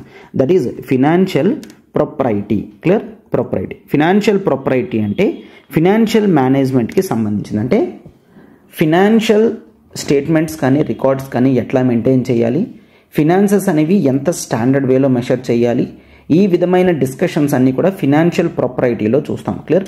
నథింగ్ బట్ ఫినాన్షియల్ అకౌంటబిలిటీ, వీటన్నిటినీ కూడా uprightness in the finance matters ఇవన్నీ కూడా చూస్తాం. ఎస్, ఫినాన్షియల్ ఎమర్జెన్సీతో ఫినాన్షియల్ ప్రొప్రైటీ అనేది మెయింటైన్ చేయడానికి కావాలంటే సెంట్రల్ గవర్నమెంట్ స్టేట్స్కి డైరెక్షన్స్ కూడా ఇవ్వగలదు. ఏంటి? ఎస్, ఇందులో ఖర్చులు ఎక్కువ అవుతున్నాయి, ఇందులో ఖర్చులు అనేవి తగ్గించండి అని. క్లియర్? సో ఈ విధంగా మనం ఆర్టికల్ 352, 356, 360 ఎమర్జెన్సీ టైంలో ఎగ్జిక్యూటివ్ రిలేషన్స్ అనేవి ఏ విధంగా ఉన్నాయి అనేది మనం చూస్తాం. ఎస్, అయితే ఇవి మాత్రమేనా అంటే నో, ఇంకా కొన్ని పవర్స్ ఫంక్షన్స్ అనేవి ఉన్నాయి. For example if you take article 355, clear, కొన్ని అదర్ ప్రొవిజన్స్ తీసుకున్నట్లయితే ఆర్టికల్ 355 కాన్స్టిట్యూషన్ సెంటర్కి 2 డ్యూటీస్ అనేవి ఇవ్వడం జరిగింది. ఏంటా డ్యూటీస్ అంటే, ఫస్ట్ డ్యూటీ ప్రతి స్టేట్ని కూడా ఎక్స్టర్నల్ అగ్రెషన్ నుంచి యూనియన్ గవర్నమెంట్ కాపాడాలి. క్లియర్? యూనియన్ ఎక్స్టర్నల్ అగ్రెషన్ నుంచి ప్రతి స్టేట్ని కూడా కన్ఫామ్గా కాపాడాలి అని మనం చూస్తాము. అండ్ మరొక ఫంక్షన్ ఏంటి అంటే దట్ కాన్స్టిట్యూషనల్ ప్రొవిజన్స్కి తగ్గట్టుగా, క్లియర్, కాన్స్టిట్యూషనల్ ప్రొవిజన్స్కి తగ్గట్టుగా స్టేట్స్ అడ్మినిస్ట్రేషన్ అనేది జరుగుతూ ఉండాలి. ఎస్, ఒకవేళ కాన్స్టిట్యూషనల్ ప్రొవిజన్స్కి తగ్గ జరగట్లేదు అంటే అప్పుడు ఆర్టికల్ 365 అనేది ప్రెసిడెంట్ గారు డిక్లేర్ చేస్తారనమాట ఆ రెస్పెక్టివ్ స్టేట్స్లో. ఓకేనా. సో ఆర్టికల్ 355 ప్రకారం 2 ఇంపార్టెంట్ డ్యూటీస్ అనేవి చూస్తాం. కాన్స్టిట్యూషన్ ఇచ్చింది సెంట్రల్ గవర్నమెంట్కి, దట్ ఎక్స్టర్నల్ అగ్రెషన్ నుంచి యూనియన్ గవర్నమెంటే కాపాడాలి స్టేట్స్ని. అండ్ మరొకటి కాన్స్టిట్యూషనల్ ప్రొవిజన్స్ ప్రకారం స్టేట్స్ వెళ్తున్నాయా లేదా, వాళ్ళ అడ్మినిస్ట్రేషన్ అనేది ఎట్లా ఉంటుంది అనేది చూస్తారనమాట. Right. Yes.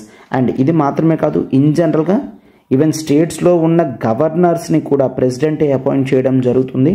So complete governor కొన్ని రికార్డ్స్ కూడా ప్రెసిడెంట్కి ఎప్పటికప్పుడు సబ్మిట్ చేయడం అనేది జరుగుతుందన్నమాట.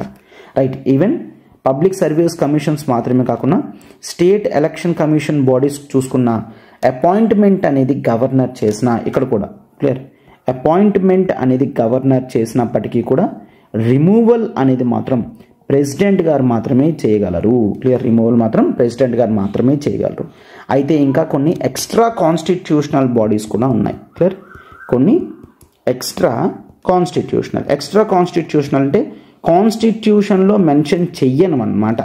అంటే ఎటువంటి ఆర్టికల్లో కూడా వీటి యొక్క రెఫరెన్సెస్ అనేవి ఉండవు, బట్ వీటి ఇంపార్టెన్స్ అనేది ఉంటుంది. వీటిని ఎక్స్ట్రా కాన్స్టిట్యూషనల్ డివైజెస్ అని అంటాం. ఎస్.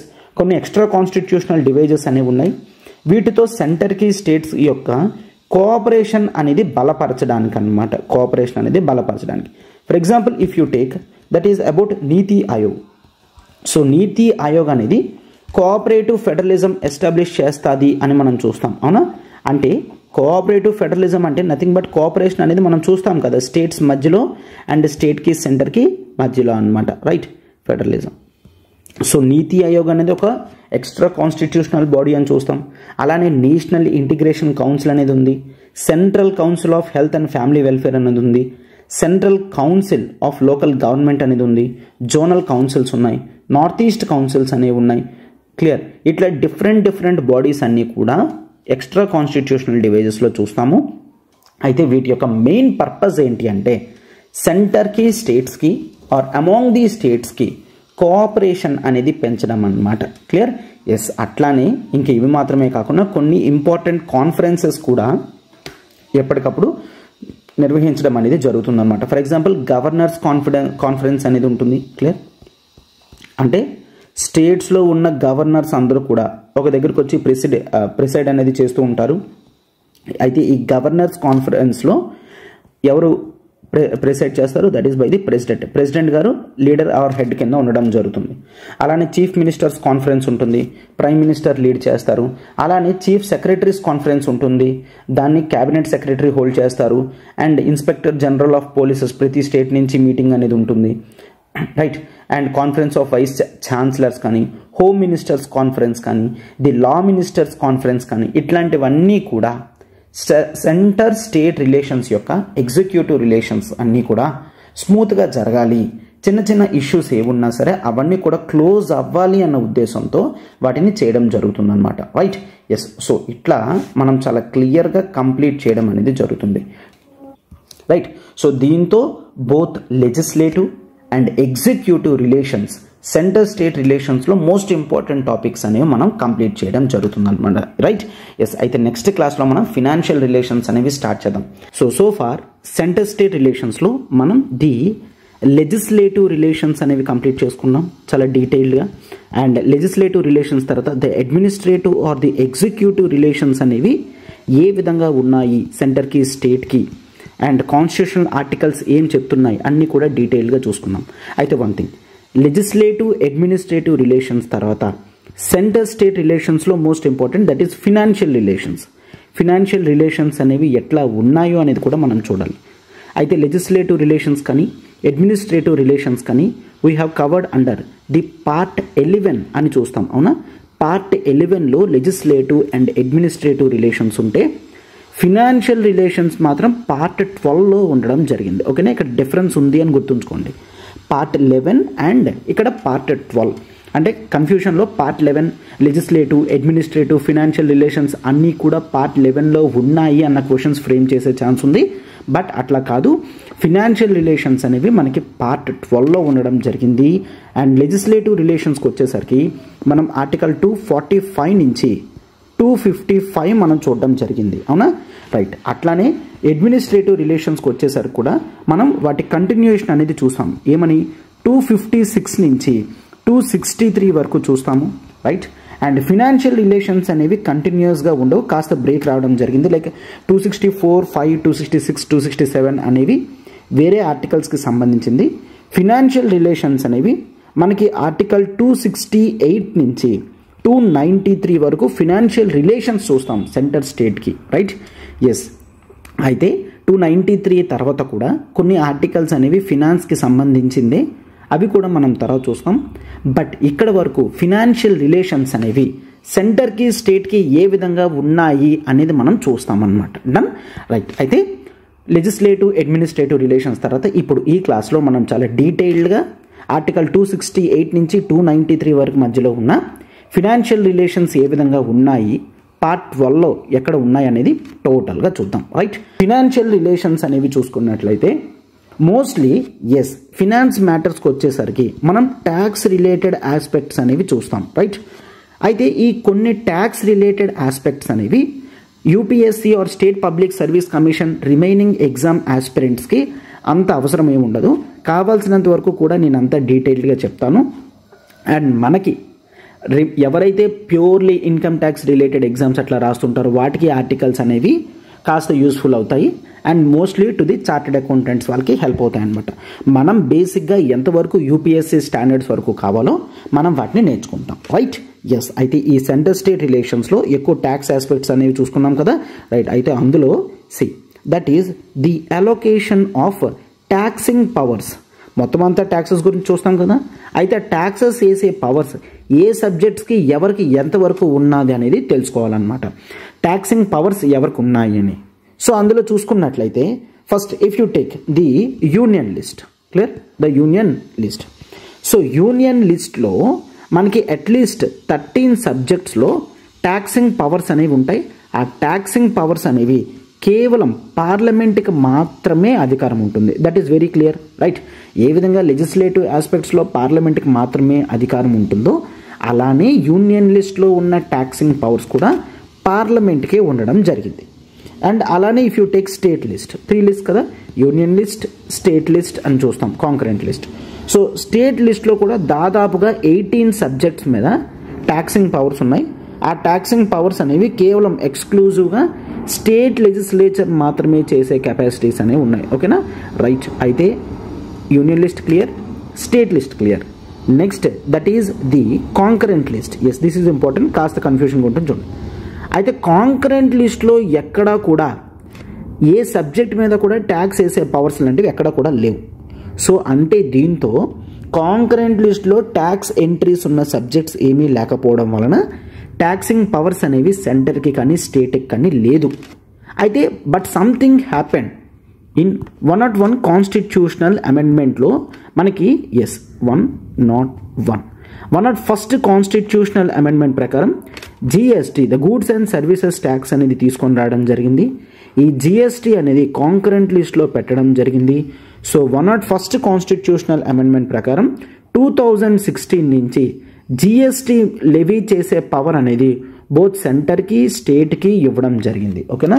ఇన్ జనరల్గా కాంకరెంట్ లిస్ట్లో అసలు ఏ ట్యాక్సింగ్ సబ్జెక్ట్స్ అనేవి పెట్టలేదు. జిఎస్టీ వచ్చిన తర్వాత మాత్రమే 2016లో 101 కాన్స్టిట్యూషనల్ అమెండ్మెంట్తో కాంకరెంట్ లిస్ట్లో ఒక ట్యాక్సింగ్ పవర్ అనేది బోత్ ఇద్దరికి ఉండేటట్టు పెట్టడం జరిగిందనమాట, రైట్. ఎస్. అయితే ఇది మాత్రమే కాదు, మనం లిస్ట్లో union list, state list, concurrent list తర్వాత we shall also see about the residuary list, అవునా. The residuary list under article 148 మనం చూస్తాం, అవునా. సో రెసిడ్యూరీ లిస్ట్ జనరల్గా లెజిస్లేటివ్ కెపాసిటీ ఎవరికి ఉంటుంది, పార్లమెంట్కే ఉంటుంది కదా. ఎస్. అలానే ఫినాన్షియల్ రిలేషన్స్ కూడా, అంటే ఈ రెసిడ్యూరీ లిస్ట్లో ఉన్న ట్యాక్సింగ్ పవర్స్ కూడా కేవలం పార్లమెంట్కి మాత్రమే అధికారం ఉందన్నమాట. సరే, ఈ రెసిడ్యూరీ లిస్ట్లో ట్యాక్స్ మ్యాటర్స్ ఏమైనా ఉన్నాయా అంటే yes, of course there is something that is called gift tax. ఈ గిఫ్ట్ ట్యాక్స్ అనేది రెసిడ్యూరీ లిస్ట్లో పెట్టడం జరిగింది. అలానే వెల్త్ ట్యాక్స్ కూడా రెసిడ్యూరీ లిస్ట్లో పెట్టడం జరిగింది. అలానే ఎక్స్పెండిచర్ ట్యాక్స్. సో ఈ తరహా ట్యాక్సెస్ని ఇంపోజ్ చేసే కెపాసిటీ పార్లమెంట్కి మాత్రమే ఉంటుందన్నమాట. అర్థమైంది కదమ్మా. అసలు ట్యాక్స్ని ఎవరు వేయగలరు, అలొకేషన్ ఆఫ్ ట్యాక్సింగ్ పవర్స్ అనేవి ఈ విధంగా డివైడ్ చేయడం మనం చూస్తామన్నమాట, రైట్. అండ్ ఇది మాత్రమే కాదు, కాన్స్టిట్యూషన్ కూడా చాలా క్లియర్గా డిస్టింక్షన్ అనేది తీసుకొని రావడం జరిగింది. దేని విధంగా ఎవరు ట్యాక్సెస్ని లెవీ చేయగలరు, అంటే ఎవరు ట్యాక్సెస్ వేస్తారు అండ్ ఎవరు వాటిని కలెక్ట్ చేస్తారు అనేది కూడా ఇంపార్టెంట్ అనమాట, రైట్. ఎస్, ఎవరు ట్యాక్సెస్ లెవీ చేస్తారు, ఎవరు కలెక్ట్ చేస్తారు. అయితే అండ్ మరొకటి, ద పవర్ టు అప్రోప్రియేట్. ఈ ఫ్రేజ్ అంతా చెప్తున్నాను, ఈ ఫ్రేజ్ అంతా కలిపి చూస్తే మీకు అర్థమవుతుంది, లేదంటే ఆ వర్డింగ్ అనేది ప్రాపర్గా అర్థం కాకపోయే ఛాన్స్ అనేది ఉంటుందన్నమాట, రైట్. ఎస్, ఏంటది? The power to appropriate and to proceed the proceeds of taxes. The proceeds of taxes అంటే ఏంటి? Power to appropriate and the allocation of or the proceeds of tax అని చూస్తాం. అంటే దీనికి the power to appropriate and the proceeds of tax, దీనికి ఎవరు tax collect చేయగలరు. Proceeds of tax అంటే ట్యాక్స్ నుంచి వచ్చే డబ్బులని మనం ప్రొసీడ్స్ ఆఫ్ ట్యాక్స్ అని అంటాం. అంటే ట్యాక్స్ లెవీ చేసినప్పుడు మనకు ట్యాక్సెస్ వస్తాయి కదా, ఆ ట్యాక్సెస్ ద్వారా వచ్చే డబ్బుల్ని ప్రొసీడ్స్ ఆఫ్ ట్యాక్స్ అని అంటాం. అప్రోప్రియేషన్ అంటే ఎవరు కలెక్ట్ చేసి డిస్ట్రిబ్యూషన్ చేస్తారు, దాన్ని అప్రోప్రియేషన్ అని అంటాం. డిస్ట్రిబ్యూషన్ని అప్రోప్రియేషన్ అని కూడా ఇక్కడ మనం అంటాం.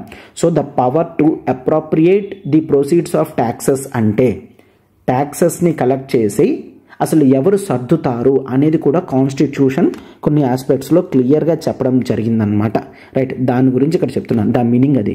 పవర్ టు అప్రోప్రియేట్ అంటే power to distribute the proceeds of taxes అంటే ద కలెక్షన్ ఆఫ్ ట్యాక్సెస్ అన్నదాన్ని ఇట్లా స్టాండర్డ్ వేలో రిప్రజెంట్ చేస్తారు. అండ్ మీరు కూడా దాన్ని అట్లానే గుర్తుంచుకోండి, యూజ్ చేయండి. Done, right. అయితే ఇది మాత్రమే కాదు, కాన్స్టిట్యూషన్ కొన్ని రిస్ట్రిక్షన్స్ని ప్లేస్ చేయడం జరిగిందనమాట, రైట్. సో ఏ విధంగా కొన్ని పవర్స్ కేవలం కొంతమందికే ఉంటాయి అనేది మనం ఇక్కడ చూస్తాం, రైట్. కాన్స్టిట్యూషన్ కొన్ని రిస్ట్రిక్షన్స్ అనేవి పెట్టడం జరిగింది. అది కూడా ఏంటి? ట్యాక్సింగ్ పవర్స్ ఆఫ్ స్టేట్స్కి కొన్ని రిస్ట్రిక్షన్స్ పెట్టిందనమాట. ఆ రిస్ట్రిక్షన్స్ ఏంటో ఒక్కసారి చూద్దాం. చూడండి, స్టేట్ లెజిస్లేచర్ కావాలంటే ఎస్ ప్రొఫెషనల్ ట్యాక్స్ కానీ, రైట్, ప్రొఫెషనల్ ట్యాక్స్ లెవీ చేయొచ్చు అండ్ ఎంప్లాయ్మెంట్ ట్యాక్స్ లెవీ చేయొచ్చు, ట్రేడ్ రిలేటెడ్ ట్యాక్సెస్ అనేవి కొన్ని లెవీ చేయొచ్చు. ఏ అమౌంట్ అయినా లెవీ చేయొచ్చు అంటే నో రిస్ట్రిక్షన్ అక్కడ ఉంది. అంటే ఫర్ ఎగ్జాంపుల్ ప్రొఫెషనల్ ట్యాక్స్ ఉంది, ఏ వ్యక్తి కూడా మంత్కి 2500 లోపల దాటి కట్టే కెపాసిటీ అనేది లేదు. అంటే ఏంటి అర్థం? స్టేట్ ప్రొఫెషనల్ ట్యాక్స్ అనేది 2500 మాత్రమే మ్యాక్సిమం పెట్టగలది. 3000 అని ప్రొఫెషనల్ ట్యాక్స్ కానీ ఈ కొన్ని ట్రేడ్ రిలేటెడ్ ట్యాక్సెస్ అని ఎంప్లాయ్మెంట్ ట్యాక్స్ అని లెవీ చేయలేదన్నమాట. 2500 వరకు మాత్రమే లిమిట్ అనమాట, రైట్. ఎస్, అండ్ ఇది మాత్రమే కాదు, స్టేట్ లెజిస్లేచర్కి ఎటువంటి కెపాసిటీ కూడా ఉండదు. అంటే state legislature is prohibited to levy. దేనికి? కొన్ని ఆస్పెక్ట్స్లో. లైక్ ఫర్ ఎగ్జాంపుల్, ఒక వ్యక్తి ఇండివిజువల్ ఆ స్టేట్కి సంబంధించిన వాడే, బట్ ఆ కంపెనీ యొక్క ప్రొడక్షన్ మాత్రం వేరే స్టేట్లో జరుగుతుందనుకోండి, అప్పుడు ఆ ప్రొడక్షన్ మీద ట్యాక్స్ వేసే కెపాసిటీ స్టేట్కి లేదు. ఫర్ ఎగ్జాంపుల్, ఏ అనే పర్సన్ ఆంధ్రాకి సంబంధించిన వాడు, బట్ వాడు ప్రొడక్షన్ మ్యానుఫ్యాక్చరింగ్ యూనిట్ కలకత్తాలో ఉంది. అయితే ఆంధ్రప్రదేశ్ స్టేట్ వాడికి ఎటువంటి ట్యాక్సెస్ అనేవి కూడా వేయలేదన్నమాట ఆ ప్రొడక్షన్కి సంబంధించింది. ఎందుకు? ఆ ప్రొడక్ట్ యొక్క వాల్యూ ఎడిషన్ అనేది ఆంధ్రలో జరగట్లేదు కాబట్టి ఇక్కడ ట్యాక్స్ వేసే కెపాసిటీ ఆంధ్రాకు ఉండదు. అర్థమైందా? సో ప్రొడక్షన్ మీద ట్యాక్స్ అనేది వేయలేరు ఒకవేళ ఆ ప్రొడక్షన్ అనేది అవుట్ సైడ్ ఆఫ్ ది స్టేట్లో జరిగితే. అండ్ ఇది కూడా ఒకవేళ కేవలం ఇంపోర్ట్ ఆర్ ఎక్స్పోర్ట్లో ఒక మీడియం ఆఫ్ ఛానల్ కింద ఉన్నారనుకోండి, అలాంటప్పుడు కూడా వాటి మీద ట్యాక్సెస్ అనేవి వేయలేరు. క్లియర్? సో ఎటువంటి వాల్యూ ఎడిషన్ జరగకపోతే స్టేట్ వాటి మీద ట్యాక్సెస్ అనేది లెవీ చేయలేదు అని గుర్తుంచుకోండి, రైట్. ఎస్, అండ్ ఇది మాత్రమే కాదు, అయితే ఇన్ జనరల్గా చూడండి, స్టేట్ ఎలక్ట్రిసిటీ మీద ట్యాక్స్ అనేది వేయగలదన్నమాట. సో ఎలక్ట్రిసిటీ కన్జంప్షన్ మనందరం కూడా చేస్తూ ఉంటాం కదా, వాటిలో ట్యాక్సెస్ అనేవి కూడా ఉంటాయి. ఎస్, స్టేట్కి ఆ పవర్ అనేది ఉంది, ఎలక్ట్రిసిటీ మీద ట్యాక్సెస్ అనేది స్టేట్ లెవీ చేయగలదు. బట్ కొన్ని కండిషన్స్లో ఈవెన్ ఎలక్ట్రిసిటీ యూసేజ్ మీద కూడా స్టేట్ ట్యాక్సెస్ కలెక్ట్ చేయలేదు. బట్ ఎవరికి చూడండి, ఒకవేళ ఆ ఎలక్ట్రిసిటీ యొక్క కన్జంప్షన్ అనేది ఎవరు చేస్తే, ఆ ఎలక్ట్రిసిటీ యొక్క కన్జంప్షన్ అనేది సెంటర్ చేసినా ఆర్ స్టేట్ ఒకవేళ సెంటర్కి ఎలక్ట్రిసిటీ అమ్మినా సరే, ఆ 2 కండిషన్స్లో వీటి మీద ట్యాక్సెస్ అనేది వేయలేదు. ఎస్, ఎలక్ట్రిసిటీ బిల్ తీసుకుంటుంది, బట్ ఆ బిల్ లోపల ట్యాక్సెస్ అనేవి ఉండవన్నమాట. అంటే కాస్త తక్కువ ధరకే సెంట్రల్ గవర్నమెంట్కి అమ్మడం కానీ చేస్తుందన్నమాట. ఓకేనా, సెంట్రల్ గవర్నమెంట్ కన్జ్యూమ్ చేసినా అమ్మినా సరే వాటి మీద ట్యాక్సెస్ ఉండవు, ఎలక్ట్రిసిటీ ట్యాక్సెస్ అనేవి ఉండవన్నమాట. అండ్ ఇది మాత్రమే కాదు, for the construction, maintenance and operation of any railway, clear. So railways ఉంటాయి కదా, ఈ రైల్వేస్లో ఎలక్ట్రిసిటీ కన్జంప్షన్ కానీ ఏవైతే ఉంటాయో ఆర్ వాటి యొక్క కన్స్ట్రక్షన్స్ కానీ ఏవైతే ఉంటాయో వాటి ఎక్కడా కూడా ట్యాక్సెస్ అనేది వేసే కెపాసిటీ స్టేట్కి లేదు. ట్యాక్సెస్ కలెక్ట్ చేయకూడదు, ఎలక్ట్రిసిటీ బిల్ కావాలంటే కలెక్ట్ చేయొచ్చు. ఇది కూడా కాన్స్టిట్యూషన్లో మనకి క్లియర్గా మెన్షన్ చేసి ఉందన్నమాట, రైట్. ఎస్, అండ్ ఇది మాత్రమే కాదు, ఒక్కసారి చూడండి. బట్ ఇట్లా ఒక కండిషన్ ఉంటుంది, ఎలక్ట్రిసిటీ ప్రొడక్షన్కి కన్జంప్షన్కి ఒకవేళ సెంట్రల్ గవర్నమెంట్కి అమ్మినా సరే వాటికి ట్యాక్సెస్ అనేవి వేయలేవని చెప్పాం కదా. But if you take river valleys, water store చేసిన ఆర్ ఎలక్ట్రిసిటీ దాని నుంచి ప్రొడ్యూస్ చేసిన, for example let's take, so this is the state of Karnataka and this is the state of Tamil Nadu అనుకోండి. సో కావేరీ రివర్ అనేది కర్ణాటక నుంచి తమిళనాడు ఇట్లా వెళ్తుంది. ఇట్లా వెళ్తున్నప్పుడు లెట్స్ టేక్ తమిళనాడు వాళ్ళు ఏం చేశారు, ఇక్కడ ఒక బ్యారేజ్ అనేది కన్స్ట్రక్షన్ చేసి ఇక్కడ నుంచి ఎలక్ట్రిసిటీ ప్రొడ్యూస్ చేస్తున్నారు అనుకోండి, ఎలక్ట్రిసిటీ ప్రొడ్యూస్ చేస్తున్నారు.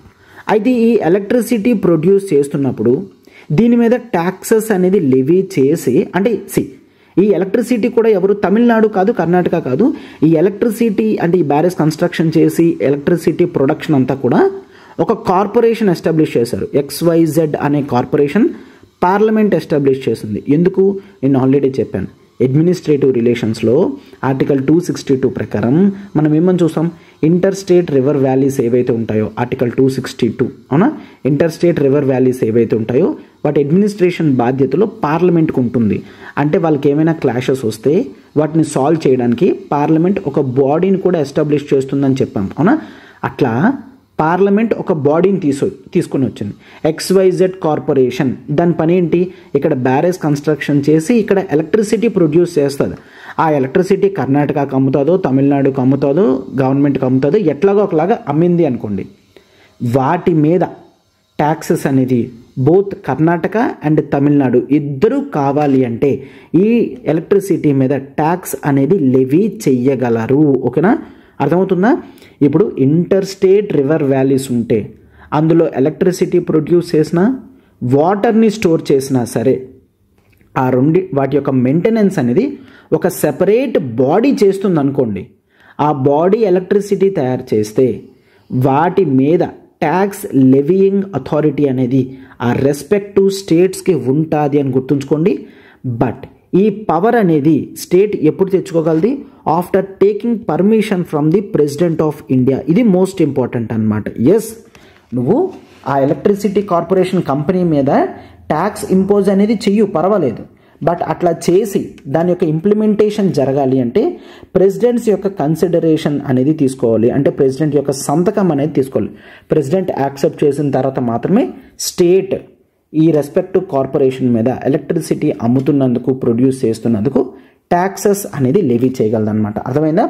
సో ఈ విధంగా మనము చాలా క్లియర్గా అలోకేషన్ ఆఫ్ ట్యాక్సింగ్ పవర్స్ అని చూస్తాం, ఎవరికి ఎంత ఉంది, ఎవరు వేయగలరు, డిఫరెన్సెస్ ఏమున్నాయి, ఇట్లా ఇదంతా కూడా మనం డిస్కస్ చేసుకోవడం జరిగింది, అవునా. అయితే ఇట్లా కలెక్ట్ చేసిన ట్యాక్సెస్ అనేవి షేర్ చేసుకోవడం జరుగుతుంది, అవునా. సో ఇప్పుడు we shall look about the distribution of tax revenues అనేవి చూస్తాం, రైట్. సో ఏ విధంగా డిస్ట్రిబ్యూషన్ ఆఫ్ ట్యాక్స్ రెవెన్యూస్, ఈ ట్యాక్స్ రెవెన్యూస్ అనేవి ఏ విధంగా డిస్ట్రిబ్యూషన్ జరుగుతుంది అనేది మనం చూస్తాం. For example if you take that is the 80th Constitutional Amendment Act in 2000 and the 101st Constitutional Amendment Act 2016 tax ఆస్పెక్ట్స్లో ఈ రెండు కూడా మైల్ స్టోన్స్ అని చెప్తారు. ఎందుకంటే డిస్ట్రిబ్యూషన్లో ఈ 80th Constitutional Amendment Act 2000లో చూసినప్పుడు అప్పుడున్న 10th ఫినాన్స్ కమిషన్ కొన్ని రికమెండేషన్స్ ఇచ్చింది. ఆ రికమెండేషన్స్ ప్రకారం అంటే ఏదైతే టోటల్ ఇన్కమ్ అనేది సెంట్రల్ ట్యాక్సెస్ నుంచి డ్యూటీస్ నుంచి సెంట్రల్ గవర్నమెంట్ సంపాదించుకుంటుందో దాంట్లో 29% అనేది స్టేట్స్కి ఇచ్చేయాలి అని చెప్పి ఫినాన్స్ కమిషన్ రికమెండేషన్ చేసిందనమాట. అయితే ఆ ఫినాన్స్ కమిషన్ రికమెండేషన్స్ని యాక్సెప్ట్ చేస్తూ అప్పుడు గవర్నమెంట్ ఏం చేసింది, ఒక కాన్స్టిట్యూషనల్ అమెండ్మెంట్ తీసుకొచ్చి ఎస్ వాళ్ళకి ఇస్తాంలేండి అని చెప్పి తీసుకొని రావడం జరిగిందనమాట. అప్పటి నుంచి 29% అనేది అది దాదాపు ఇప్పుడు 52 నుంచి మళ్ళీ 41% మనకి రావడం జరిగింది. రైట్. ఎస్. అయితే దీన్ని మనం the alternative scheme of devolution అని అంటాం. ఆల్టర్నేటివ్ స్కీమ్ ఆఫ్ డెవల్యూషన్ అంటే ఏంటి, 10th ఫినాన్స్ కమిషన్లో ఏదైతే 29% రికమెండేషన్ చేయడం జరిగిందో దాన్ని పార్లమెంట్ యాక్సెప్ట్ చేసి ఒక చట్టం అనేది తీసుకొని వచ్చి, గవర్నమెంట్ యాక్సెప్ట్ చేసి ఒక చట్టం అనేది తీసుకొచ్చి దాన్ని ఇంప్లిమెంట్ చేస్తూ పెంచుతూ ఇప్పటికీ ఉన్నారనమాట. రైట్. ఎస్. అది 80th 2000లో జరిగింది. మరి 101st కాన్స్టిట్యూషనల్ అమెండ్మెంట్ 2016 ప్రకారం yes it is about the goods and service taxes. GST వచ్చిన తర్వాత చాలా వరకు ఇండైరెక్ట్ ట్యాక్సెస్ అన్నీ కూడా యూనియన్ గవర్నమెంట్ కానీ స్టేట్ గవర్నమెంట్ లెవీ చేసేవన్నిటిని కూడా క్లోజ్ చేసేసారు. For example central indirect taxes like central excise duty కానీ, ఎడిషనల్ ఎక్సైజ్ డ్యూటీ కానీ, ఎక్సైజ్ డ్యూటీ కానీ, మెడిసినల్ అండ్ టాయిలెట్ ప్రిపరేషన్స్ కానీ, అండ్ సర్వీస్ ట్యాక్స్ కానీ, ఎడిషనల్ కస్టమ్స్ డ్యూటీ కానీ, ఇట్లాంటివన్నీ కూడా ట్యాక్సెస్ అన్నీ కూడా క్లోజ్ చేసేయడం జరిగిందనమాట. వాటన్నిటిని క్లోజ్ చేసి వాటి ప్లేస్లో జిఎస్టీ అనేది తీసుకొని రావడం జరిగిందనమాట. రైట్. సో ఈ 2 అమెండ్మెంట్స్ అనేవి సెంటర్ అండ్ స్టేట్ ట్యాక్స్ రెవెన్యూస్లో చాలా మార్పులు అనేవి తీసుకొని రావడం జరిగింది. ఒకటి 80th constitutional amendment act 2000 and మరొకటి 101st constitutional amendment act 2016. Right. Yes. And తర్వాత చూడమ్మా, ఇప్పుడు ఏవైతే నేను డిస్కస్ చేస్తానో అవి మీరు బేసిక్గా గుర్తుంచుకుంటే చాలు, వాటి యొక్క ఇంపార్టెన్స్ అనేది అంత ఎక్కువ కాదనమాట. దట్ ఈజ్ ఆర్టికల్ 268 ప్రకారం ట్యాక్సెస్ సెంటర్ లెవీ చేస్తుంది, బట్ కలెక్షన్ అండ్ అప్రోప్రియేషన్ అనేది స్టేట్స్ చేస్తాయి. అంటే స్టేట్స్ కలెక్ట్ చేస్తాయి, అప్రోప్రియేట్ డిస్ట్రిబ్యూషన్ కూడా స్టేట్స్ చేస్తాయి. That is article 268. అండ్ అలానే ఆర్టికల్ 269 చూసుకున్నట్లయితే ట్యాక్సెస్ సెంటర్ లెవీ చేస్తుంది, కలెక్ట్ చేస్తుంది, బట్ అసైనింగ్ మాత్రం స్టేట్స్కి ఇస్తారనమాట. రైట్. సో కలెక్షన్ చేసి వీటన్నిటిని చేసిన అసైనింగ్ మాత్రం స్టేట్స్కి ఇవ్వడం జరుగుతుందన్నమాట. రైట్. ఎస్. అండ్ అలానే ఆర్టికల్ 269A అనేది తీసుకున్నట్లయితే levy and collection of goods and service taxes అని చూస్తాం. ఇంటర్ స్టేట్ ట్రేడ్ అండ్ కామర్స్లో జిఎస్టీ ట్యాక్స్ డిస్ట్రిబ్యూషన్ వాటి గురించి ఆర్టికల్ 269A అనేది మనం చూస్తాం. అండ్ అలానే ఆర్టికల్ 270 అనేది taxes levied and collected by centre అని చూస్తాము, బట్ సెంటర్కి స్టేట్స్కి మధ్యలో డిస్ట్రిబ్యూషన్ అనేది జరుగుతుందన్నమాట. అది 270. అండ్ అట్లానే ఆర్టికల్ 271 చూస్తే సర్చార్జెస్. క్లియర్. సర్చార్జెస్ కొన్ని ట్యాక్సెస్ మీద, డ్యూటీస్ మీద సెంట్రల్ గవర్నమెంట్ సర్చార్జ్ అనేది వేస్తుంది, బట్ ఈ సర్చార్జ్ అనేది గుర్తుంచుకోండి, ఈ సర్చార్జ్ అనేది జిఎస్టీ మీద ఇంపోజ్ చేయడానికి లేదు అని చూస్తాం. రైట్. ఎస్. జిఎస్టీ మీద సర్చార్జ్ వేయడానికి లేదు, మిగిలిన ఛార్జెస్ మీద సర్చార్జ్ అనేది వేయచ్చు. అండ్ గుర్తుంచుకోండి, ఈ సర్చార్జ్ మెయిన్ 271 దేని గురించి, సర్చార్జ్. ఈ సర్చార్జ్ అనేది కేవలం అంటే ఎక్స్క్లూజివ్గా సెంటర్ చేతుల్లోకి వెళ్తుంది. సెంట్రల్ గవర్నమెంట్ సర్చార్జ్ని అసలు స్టేట్స్కి ఏ విధంగా కూడా ఇవ్వాల్సిన అవసరం అనేది లేదు. అంటే సర్చార్జెస్ని డిస్ట్రిబ్యూట్ చేయాలన్న అవసరం లేదు, కేవలం ఎక్స్క్లూజివ్గా సర్చార్జ్ అనేది సెంట్రల్ గవర్నమెంట్కి వెళ్తుంది. రైట్. ఇది మీరు గుర్తుంచుకోండి. ఇది ఆల్రెడీ చదివినా సరే ఎందుకు ఇలా జరుగుతుంది అంటే కండిషన్ ఇది. ఆర్టికల్ 271 ప్రకారం సర్చార్జెస్ గురించి డిస్కస్ చేయడం జరిగింది. సో ఈ సర్చార్జెస్లో చాలా క్లియర్గా సర్చార్జెస్ అనేవి సెంట్రల్కే వెళ్తాయి, స్టేట్స్కి ఏ విధమైన అప్రోప్రియేషన్ కెపాసిటీ కానీ డిస్ట్రిబ్యూషన్ కానీ ఏ విధంగా కూడా జరగదు అని గుర్తుంచుకోండి. రైట్. ఎస్. అండ్ అలానే కొన్ని అదర్ పవర్స్ని కూడా వీళ్ళు మెన్షన్ చేయడం జరిగింది. లైక్ ఏ విధంగా taxes levied and collected and retained by the states. State ఎక్స్క్లూజివ్గా కొన్ని ట్యాక్సెస్ వేస్తుంది, కలెక్ట్ చేస్తుంది, స్టేటే ఉంచుకుంటుంది, సెంట్రల్ గవర్నమెంట్కి ఇవ్వాల్సిన అవసరం లేదు. ఫర్ ఎగ్జాంపుల్ ల్యాండ్ రెవెన్యూస్ కానీ, అగ్రికల్చర్ ఇన్కమ్ మీద ట్యాక్సెస్ వచ్చినా సరే, ఎస్టేట్ డ్యూటీస్ అయినా సరే, consumption of sale are electricity గురించి కానీ, క్లియర్, మోటార్ స్పిరిట్ కానీ, హై స్పీడ్ డీజిల్ కానీ, ఇట్లాంటి వాటికి టోల్స్ కలెక్ట్ చేసినా సరే, ఇట్లాంటి వాటికి ఏదైనా సరే స్టేట్ గవర్నమెంటే కలెక్ట్ చేస్తుంది, లెవీ చేస్తుంది, స్టేట్ గవర్నమెంట్కి ఉంటుంది, సెంట్రల్ గవర్నమెంట్కి ఇవ్వాల్సిన అవసరం అనేది లేదనమాట, రైట్. సో ఈ విధంగా మనం ట్యాక్స్ రెవెన్యూస్ అనేవి ఏ విధంగా డిస్ట్రిబ్యూషన్ చేసుకుంటున్నారో ఈ క్లాస్లో చూడడం జరిగింది, రైట్. ఎస్, అట్లానే ఈవెన్ నాన్ ట్యాక్స్ రెవెన్యూస్ కూడా సెంటర్ అండ్ స్టేట్ డివిజన్స్ అనేవి కూడా మనం చూస్తాం. లైక్ నాన్ ట్యాక్స్ రెవెన్యూస్ అంటే ఏంటి, లైక్ టెలిగ్రాఫ్స్తో, రైల్వేస్తో ప్రాఫిట్స్ వచ్చిన, బ్యాంకింగ్ చేస్తున్నందుకు, కాయిన్స్ ప్రింట్ చేస్తాయి, అవునా. 100 రూపీస్ నోట్ ఉంటుంది, బట్ అది తయారు చేయడానికి 100 రూపీస్ అవ్వదు. లెట్స్ టేక్ ఒక 10 రూపీస్ ఖర్చు అయింది అనుకోండి, 90 రూపీస్ మిగులుతుంది, అవునా. అది ఏంటి, నాన్ ట్యాక్స్ రెవెన్యూ కింద మనం చూస్తామన్నమాట, రైట్. సో ఇట్లానే స్టేట్స్కి కూడా కొన్ని నాన్ ట్యాక్స్ రెవెన్యూస్ అనేవి రావడం జరుగుతుంది, లైక్ ఫిషరీస్ కానీ అండ్ ఫారెస్ట్ కానీ, రైట్. ఇట్లాగా చాలా వరకు సెంటర్కి స్టేట్స్కి ఉండిపోతాయి అన్నమాట కొన్ని. ఫర్ ఎగ్జాంపుల్ ఎస్చీట్స్ అని చూస్తాము, ల్యాప్సెస్ అని చూస్తాము. ఎస్చీట్ అండ్ ల్యాప్సెస్ అంటే, సో లెట్స్ టేక్ ఒక హౌస్ ఉంది, ఆ హౌస్ అసలు ఎవరిదో ఎవరికి తెలీదు, వాటి యొక్క వారసులు ఎవరు కూడా వచ్చి హౌస్ని క్లెయిమ్ చేయలేదు. అయితే ఇట్లాంటివన్నీ కూడా సెంటర్కో స్టేట్కో పరిధి బట్టి వెళ్ళిపోతాయి అన్నమాట, రైట్. సో సెంట్రల్ గవర్నమెంట్ చేతుల్లో ఉంటే సెంట్రల్ గవర్నమెంట్కి వెళ్ళిపోతాయి, స్టేట్ చేతుల్లో ఉంటే స్టేట్ చేతులకు వెళ్ళిపోతాయి. సో ఇవి కూడా one of the major non tax revenues కింద మనం చూస్తాం, ఓకేనా, రైట్. వీటిని కూడా డిస్ట్రిబ్యూషన్ చేయడం అనేది జరుగుతుంది. సో ఇప్పుడు మనం ఇంతవరకు ఫినాన్షియల్ రిలేషన్స్ అన్ని కూడా చూసాం కదా. నెక్స్ట్ క్లాస్లో ఫినాన్షియల్ రిలేషన్స్ కంటిన్యూషన్ అనేది మనం చూస్తాం అన్నమాట.